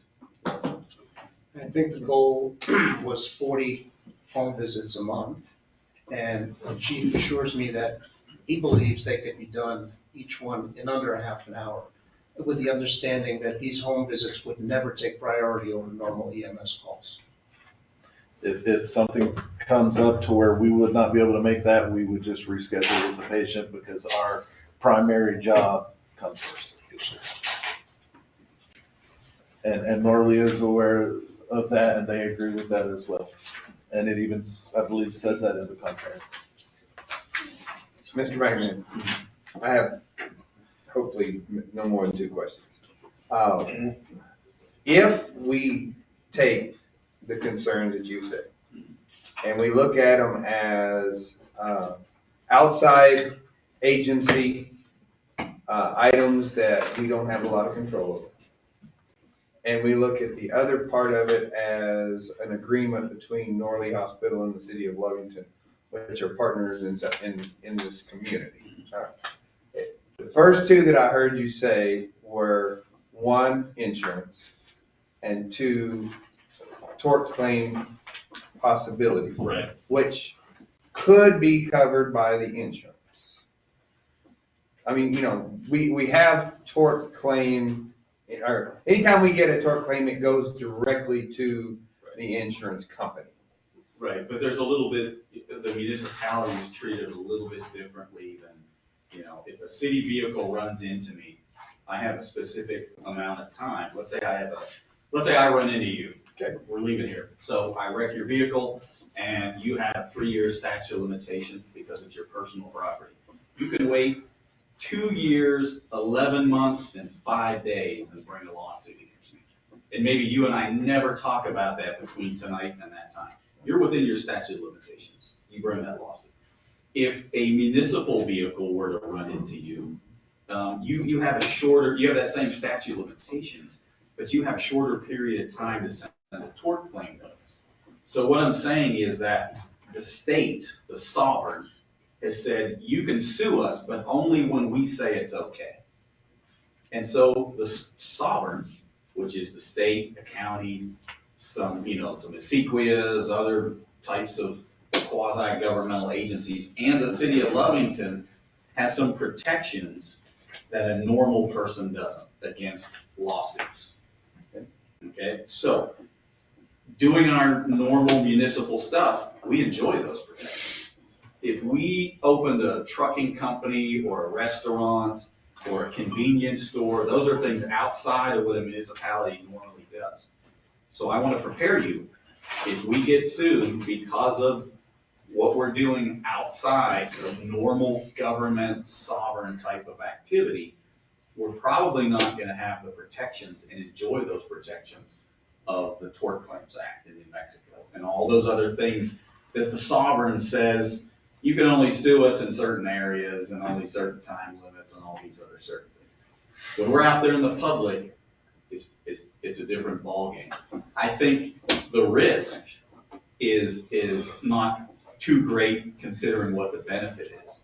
And we can adjust and accommodate for that risk based on 1, knowing we can't do the same things as this municipal. 2, knowing that we're going to be treated different. And 3, we've got insurance. And so when you take a look at that risk and you take a look at the benefit, if we can adjust for that risk, that's what I'm saying. I just want you to be aware of different ballgame. Okay, and I appreciate that. The city has other areas that we operate outside of municipal. We own a disposal well or whatever it's. So we have an override on a disposal. Okay, I'm sorry. We have something that is probably pretty much not normal. And if that disposal well were to create a situation, we have risks that are above and beyond our what a municipality would be normally expected to do. Okay, so we're not this wouldn't be the first time that we've ever stepped outside of it, is what I would probably agree with you, but the fact we've done that in the past and it's not come back to bite us. I understand. Doesn't mean. Right. Yeah, but this is on a daily occurrence, so that's the difference. Yeah. And on the disposal, I put that together. We have an override, so we get paid so much per barrel of what goes down whole. If there's a casing problem or an issue, that's not on us. It was just one that I knew. But yeah, we may have stepped outside in the past, maybe not to this scale. You take a look at the dollar amounts that are involved, so we've done it. So far, I don't think there's a problem, but I think if we're gonna put a contract together, and as long as we recognize it, and I'm not saying we shouldn't do it, I think it's doable. I like the idea. I think it benefits everybody in town more than it causes risk. We just have to adjust for that risk and accommodate. And if we do that, I think we'll be okay. And could I add also that, so our EMTs will not be acting outside of their scope. We are limited to what the state says each EMT can do. We have a scope of practice that we have to follow through the state. So we're not stepping outside of that. And if we come to a house to do pretty much a welfare check and it turns into an EMS run, at that point, it's no longer an EMS, a welfare check. It becomes an EMS run, and that patient becomes an EMS patient that would be transported in an ambulance. At that point, their insurance would be billed just like a normal EMS run. Just like if PD calls us to a fender bender, Main and D, and everybody's out walking around, and we go check on our patients and everybody's refusing, and then somebody falls and they're unconscious. At that point, it's no longer refusal. So it's kind of that same stuff. We would never act outside of our scope of practice. I understand. Ultimately, I'm trying to get to the point of because what I'm hearing is that basically we're going to be tabling this tonight. We don't have to, but on your advice. My recommendation would be not to do it until it seems like we've got oral confirmation from Get rid of it. insurance. Right. Let's get rid of it. Like I tell all my clients, you should wear your seatbelt. Some of them say, I'm gonna go in the parking lot and click it in, and others say, it's a $10 ticket and I haven't wrecked my car in 20 years. No big deal. Everybody is risk adverse to a different degree. So that would be my recommendation. I still think we're outside, our area. We may have done it in the past, but the safe way to go. And so if you want to, my recommendation would at least be to wait until we get that written confirmation. Oh, no, I'm not disagreeing with that. That's what I'm saying is, these areas, we have one that's unknown. There is no answer to working outside a tort claim that comes from that. I don't think, this is uncharted territory. I think Right. that's what I can discover. The other items that are contained in your questions are probably gonna be with Norley Hospital. Yeah, and I think those are easy to resolve. I think from speaking with their attorney in the past, looking at what their intent is, their overall goal, I think just tightening it up a little bit is something that's easy to do. And so I don't anticipate that those would be deal breakers or cause any kind of, consternation from the league, so. Okay, timetable. Well, I don't know where we are on insurance, but my recommendation would be to put it back on the next agenda and keep it on there to keep a fire under everybody's feet to get it done. I know we're looking at a date of July 1, I think that's in here. And so, even though I don't think it's possible to approve it this evening based on the insurance issue, I still think it's important to start talking and thinking about, how we look at this different than the agreement we did with, the county on affordable housing. Those are things that normally happen between counties and municipalities in the state. We've done it in the past. We've done a bunch of them. So this is a little bit different. So we should take that opportunity to flush it out. Okay. All right. Got Mayor, I'd like to table this until our next Scott, meeting. can I just say one thing? No. Just ask one? No, I didn't know you were gonna table it. I wanna go home, man. I know. 15 I minutes just to want, finish can you, for this city manager, can you give us a figure of the increase in PERA for this? And then overtime incurred on this, who's gonna handle the overtime? Because if, let's say if they're gonna be understaffed in the beginning, so we're gonna have a lot of overtime. And then remember that once we get this pay hike, the overtime's gonna be time and a half, so, you know, it's gonna be a lot more, so I just wanna make sure that we are capable of handling it's gonna be an increase for on our side, and it's gonna be a management side off the chief's side to ensure that we don't have a big, because then it's no benefit to the city. Because if it's gonna be all ate up by overtime and PERA costs, then we're gonna be out of money, not making money. And not to say that we're here to make money, but that would be a big concern of mine. Didn't we figure 300,000? 300,000 was just the salary increases. And the PERA was another 86,000. So Yeah, so we're not looking to run up a lot of overtime. Right. Actually, in all reality, once we get fully staffed, it's going to drop our overtime. Because we'll have more people to work with, more people on shift, that means the less people we have to call in. I know, you know, it's a management. I mean, it falls under management, what it falls on, just letting, I know something we're just gonna have to control, because it's gonna be very costly if we get it, if it goes out of control. I mean, there's always those unforeseen that, you know, you have a grass fire that you're out on for 2 days and the whole department's here for 2 days. We can't control that. We can't foresee that. Okay. one of the pieces we did look at as well is there would be some increased revenues from additional ambulance runs as well. So there's other revenue streams that will be coming into. Balance it out. Yeah, we make money off those ground transfers, that increased ground transfers we're gonna pick up. Skip's getting 2 medical transport vans sometime towards the end of this year. So. As long as you got a plan, that's all. Yeah. I just want to. Before you do anything, Mr. Chop, you've been very patient, and I know you've been to several of these meetings. Is there anything you would like to add? We're trying to get to the end of this. Sure. And I'll be very brief.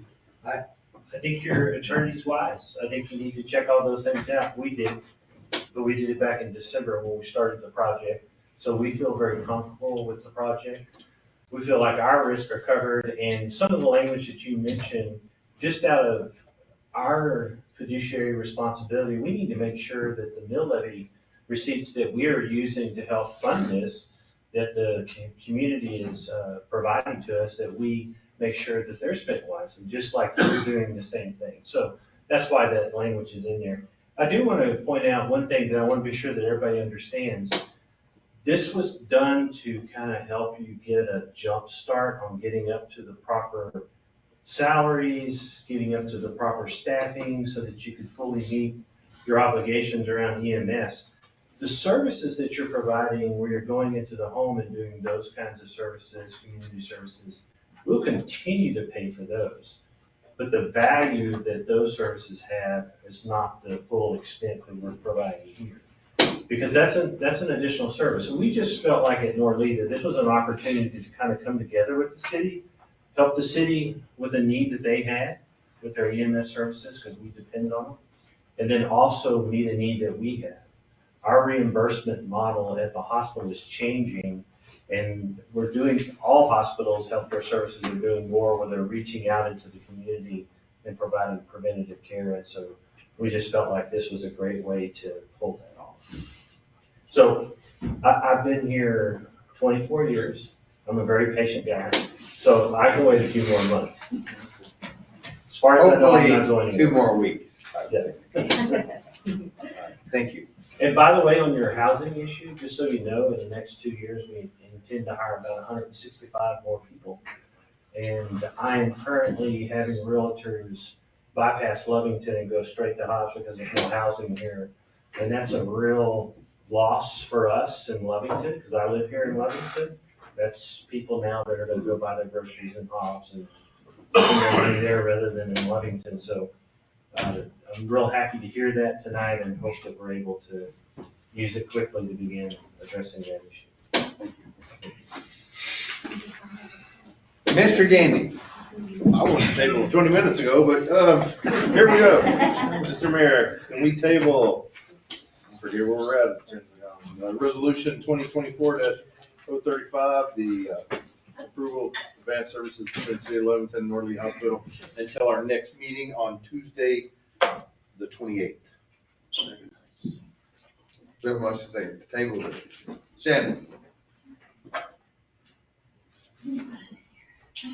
Commissioner Gandy, Yes. Commissioner Bolt, Yes. Commissioner Trujillo. Yes. Mayor Roberts, Yes. Commissioner White. Yes.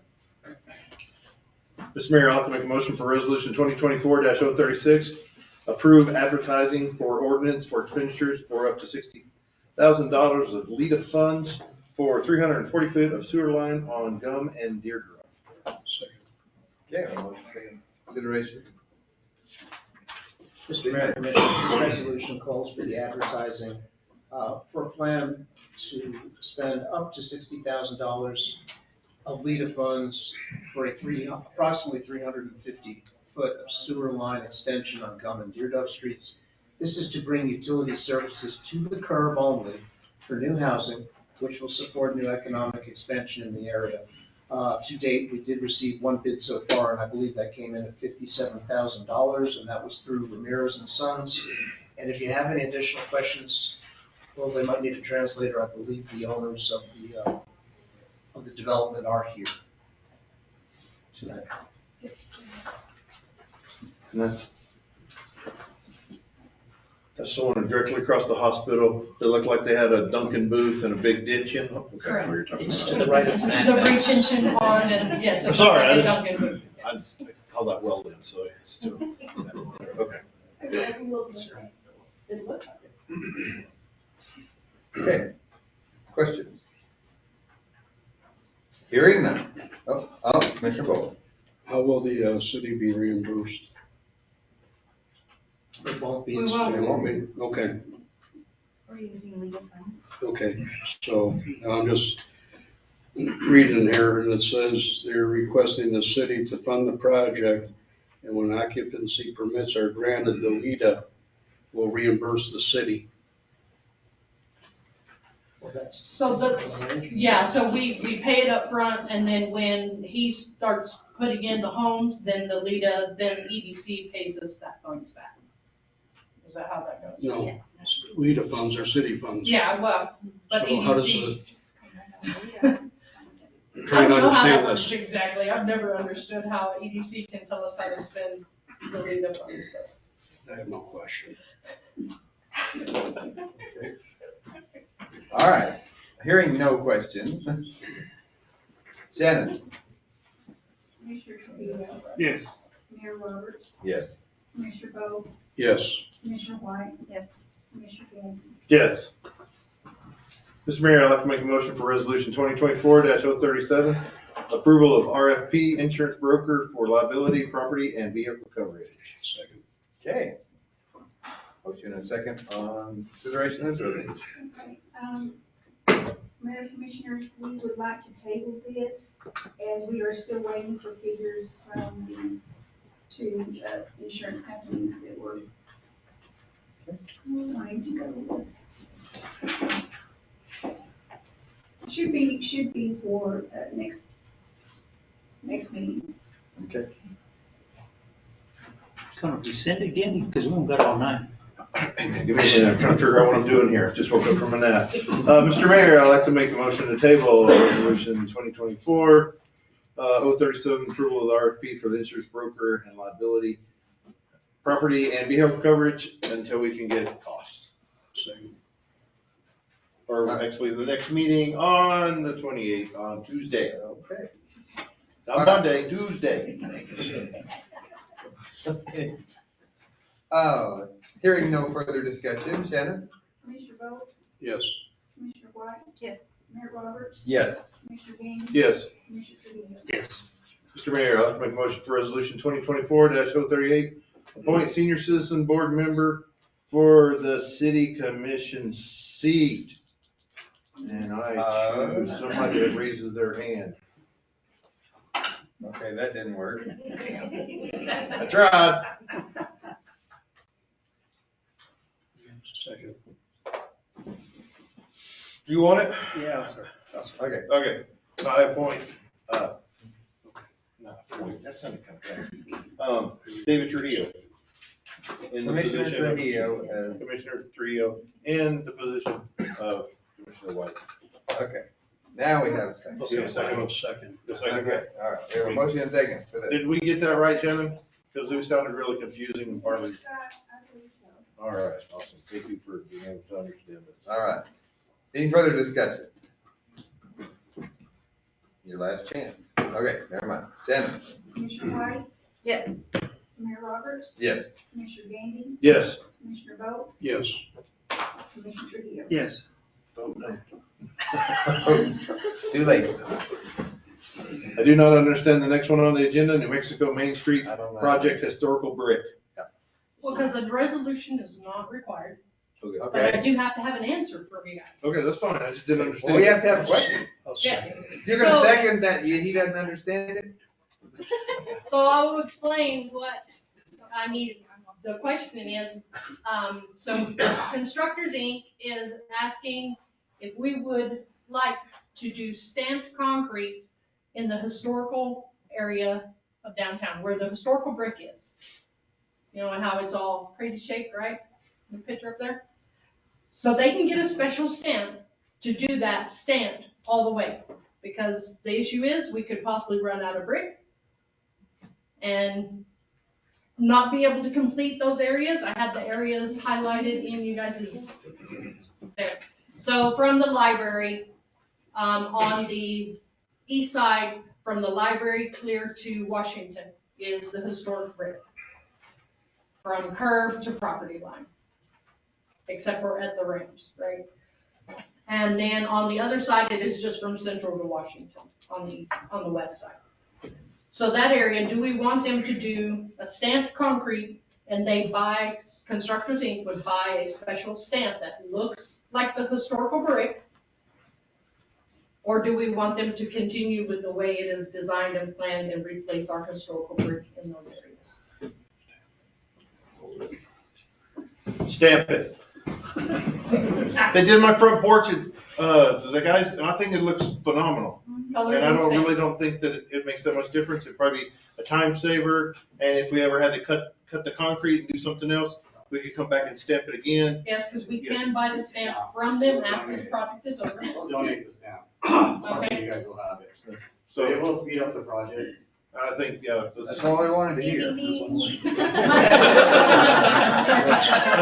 are you gonna, so the question I would have is, like on my porch, they stained it, are you gonna stain it also? No, it's free. She said, In the concrete, so. Okay. yeah, she said they would be doing It's it. better because if it I drips, hate that it'll stuff. freeze the thing. You Just That's add every drop time. the chips, But that's the way I it'll understand. have gray underneath. Right, well, I know they stained or whatever on Yeah, mine. We'll put it in the concrete to tell us. Okay, awesome. No, that sounds great. It is a color. Weeds don't grow in it either. That's right. So less maintenance on a stamped concrete, a better end product, and they do believe it will last longer. NMDOT is okay with this, but they cannot approve it. It is us who has to approve them to make this change. So do you, on the stamped concrete, do you still cut lines in it periodically for cracking or? We probably are going to, because I was walking the other stamped concrete, and it seems to crack about every 20 feet without expansion joints. So we would probably go ahead and cut, some joints in there, so they would crack other joints and seal them. Okay. Because I did notice today, walking the job, we're getting the cracks about every 20 feet on the other stamped concrete. So we would do that, so it would crack there, you wouldn't see the cracks. Okay. Crystal, is there a cost on this? No. No. This is not a change cost for the city. Okay. What happens to the brick if it's already there? It would be a savings. On the entire project, it would be a cost savings. Yes. Don't delay the whole entire project for 3 weeks just to get this stamp in, all right? I don't want to No, hear sir, that. it'll increase. Okay. Yeah, we'll go I mean, faster. the snap's 6 weeks out probably for them to order it, but when it gets here, the work will be a week versus, but anyone that's done brick pavers, not fast. It's not fast at all. I mean, it's gonna, it'll be a month there putting brick pavers in. Just, I think it'd be cost effective. It'll look the same. Most people driving by 70 miles an hour down Main Street are not gonna notice the difference. Or let me rephrase that quickly. Me driving 70 miles down an hour down Main Street is not gonna notice the difference. In the semi. In the semi, yeah. In the semi. Okay. So also, the, Main Street took this to their board and they were okay with those changes also, as long as we were. Okay. I think what we need then, Mr. Gandy, is a statement. that That's the says- mayor's job. Yep. I made a decision. I can't, You stayed. it's gotta be a, well, I guess it's not a It's motion. not a, it's not a motion. Okay. I just All we have need, to you do guys is- tell me. Basically, just Go call with for this. call for a rolling vote. Yes on the, Stamped concrete. Mr. Mayor, I'd like to approve the stamped concrete with coloring on the historical pavers, in In the our downtown. downtown area. The downtown area. Okay, Does that sound good? that sounds great. We don't need a second. Yeah, you're giving her directions. Right, all right. No. No, we don't, no, it's not a motion because it's, Just need a quorum. yeah. After you All get right, so three you're yeses, just gonna stop call a calling. rolling vote. Mayor Roberts, Yes. Commissioner Trujillo, Yes. Commissioner Vogt, Yes. Commissioner Gandy. No, yes. Yes. I was waiting for that earlier. Yes. Okay. Mr. Mayor, I'd like to make a motion for resolution 2024-039, final remediation plan approval for the Lovington 66 state lead remediation site, Lovington, New Mexico. We have a motion second. Consideration of this resolution. City manager? Who? Nope, it's me. Oh, it's you. Oh, sorry, I didn't know. So, a long time ago, Phillips 66 gas station was where the McDonald's is, Yes, right? So yes. there's fuel leak underneath there, and the underground tank bureau, with New Mexico Environmental, has contracted a contractor to come in and do a remediation. So they just need to close down Avenue C, for 4 to 6 hours after they do the drilling. It'll take them, they said anywhere from a week to 2 weeks to do the drilling. They're gonna drill 2 lines underneath, from McDonald's and basically the extra parking on the corner of C and First. They're gonna drill from there over to behind Allsup's. Gotta go southwest or southeast and the corner of Love and E. Where they actually have the permission from the church that owns that area right there. They're gonna come up in that area with the other end of the piping, but then they'll close down Avenue C to actually put in that remediation piping, so, So we're doing lateral drilling yes. under the brand new intersection. Yes. That we just had them guys who left in a hurry And for a they reason. know about it. So at what depth are we drilling? It is in their plan of action. I would have known that. Yeah, it's just above the water table, 32 because feet, the 60 fuel feet? is floating on the water table. Yeah, it's. So what's the water 60 or 80 feet. table there in that area? 40 feet below the ground surface. That's too close. That's pretty close. Okay. They're not gonna run a flare or nothing like that, are they? No, it's called I would, shoot, man. Gasoline all underneath there, I'd be running a flare. No, so up at Tatum, they have the same thing. Right there, Athena across the street from Strike. They put in an environmental thing, one tank, they pump it out for 20 years. I don't want nobody to blow No, up. Get a bunch it's of called flare. an SEV system. Okay. So it's a soil, evaporative extraction system. Okay. SEV. No explosion over there. No, nothing like that. Any other questions? Yeah, when were they anticipating on starting that, Crystal? So their anticipating date, June 15th. yep. So they wanted to start their activities. I'll actually there will be a meeting on the 29th on site to meet with the drillers and all them. And then the June 3rd, they plan to start up with the drilling, and sometime during the week of June 17th is when they plan to install the well. That would be the date of the closure for Avenue C. It's still gonna be closed from Main Street, so. Yeah, well, that's why they did push this, because they wanted to do it earlier, but we've been pushing, and the driller said, this is the last time I'm busy the rest of the summer, so if it doesn't happen now, it's gonna be like, because last year they came in to do this, if you'll recall. But then again, they got pushed back. So again, if this doesn't happen now, we'll get pushed back. Yeah, I forgot about that diesel. We just do like we did last year, give them our consent and see what happens. All right, any further questions? Hearing none, Shannon? Commissioner Gandy, Yes. Commissioner White, Yes. Commissioner Bowe, Yes.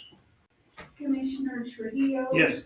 Mayor Roberts. Yes. Mr. Mayor, I'd like to make a motion for resolution 2024-041, approval of 24-25 IPA recommendations for Office of the State Auditor. Second. We have a motion and second. Consideration of this resolution. City Manager. I think it's me. Annette, oh, okay, sorry. It's me. Sorry, Ms. We, Cooper, I'm, we had sent out the RFP that came from Me6. We got, one, proposal from Patio, Brown and Hill. They were highly recommended by the county. Mr. Lowe has worked with them for quite a while. And also, a gentleman who responded and said he wished he could reply, but his audit was busy. He had recommended them as well. So another auditor recommended them. They come in at just under 50,000 to perform our audit for next year. We'll put the RFP out with a 1-year contract with the option to extend for 2 years after that. I had a discussion with the city manager today. Since they were the only, responder, then, of course, our current, auditor still had time left that we could, have enacted on, before the 6 or 8 year mandatory change. So that limits us to those two choices. Is that the way you understand it? Sure. Yes. Okay. I would just add that the Office of the State Auditor needs to know the city's intentions for an auditor by Wednesday. Yes, so we're gonna get this done tonight. So. Correct. All right. Do we want to amend to whatever it needs to say? Sure, so I just need to, I can't even say their name. Patio? Patio, Brown and Heel. So my resolution needs to be, I'd like to correct my resolution by adding in Patio, Brown and Heel as the auditor selected. Okay. Okay, and I will second this. Okay, I have a motion and a second. Any further discussion? Hearing none, Shannon? Commissioner Bowe, Yes. Mayor Roberts, Yes. Commissioner White. Yes. Commissioner Gandy, Yes. Commissioner Trujillo. Yes. Ms. White? I'd like to make a motion to finally pay the bills. Second. Okay, discussion.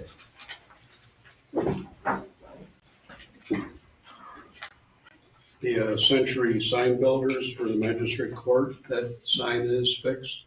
Yep. They have Lovington on there now.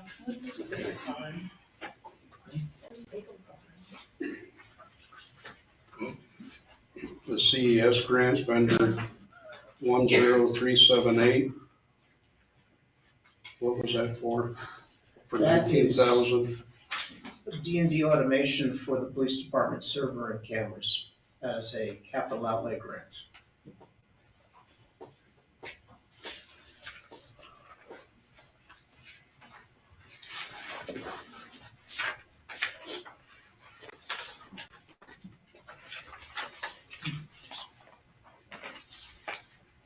This probably pertains to Skip, I would imagine. Fire prevention material. Yes, sir, we haven't ordered any fire prevention since 2019. So this is it's stuff we give to the kids, the, lighted up blue, all that's what it was for, all that stuff. And we still have a bunch for the schools as well.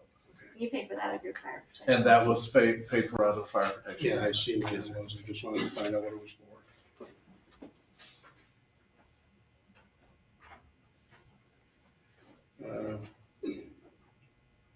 M&W well services, well number 8 for 12,000. What are we doing that, David? That was an old well, that was not one of the ones refurbished in the last few years. I spoke to Robert about it, and I don't know how old that motor was, but it just finally gave out. So, it's not one of the ones we've had issues with, and it's one of our older wells, so it was replacing the motor. Okay. Seeing that we're talking about that, did we ever figure out with well number 5? I think well number 5 was one that we stopped testing on for we just stopped. In terms of sampling?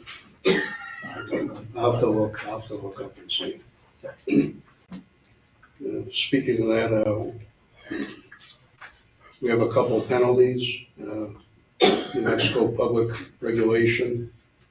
Was it for water, wastewater? That was when we didn't advertise last year. I believe, right? Okay. And that was done last year? Yes, sir. We took care of it this year already.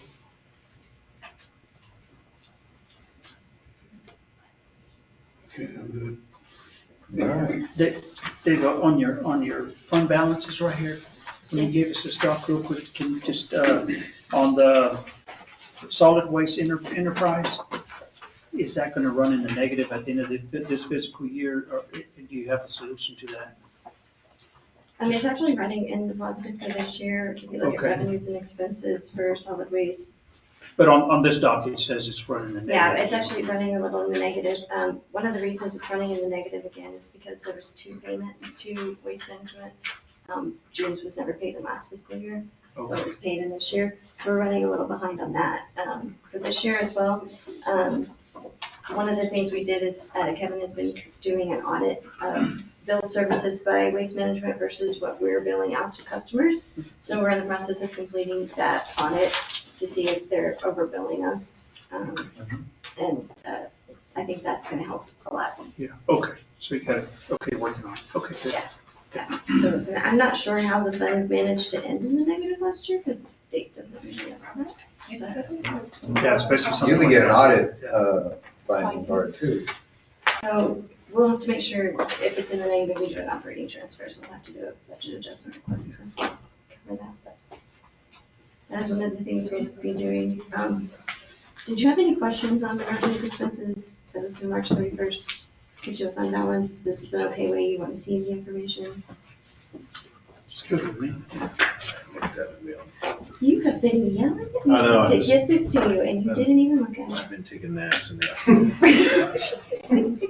He just, his birthday was last month, so he's showing his age now. Yeah, it's really kicking in, trust me. So the lawn garden, so, the squirrel engraving? Yes. I just questioned the name of the business. The name of the business. It's a great name. They know how to. They're a little squirrely, are they? Any further questions? As far as, no, I'm good. Okay, Shannon? Mayor Roberts, Yes. Commissioner Bowe,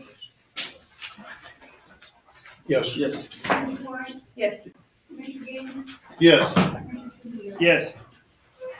With that, the items of the agenda are exhausted.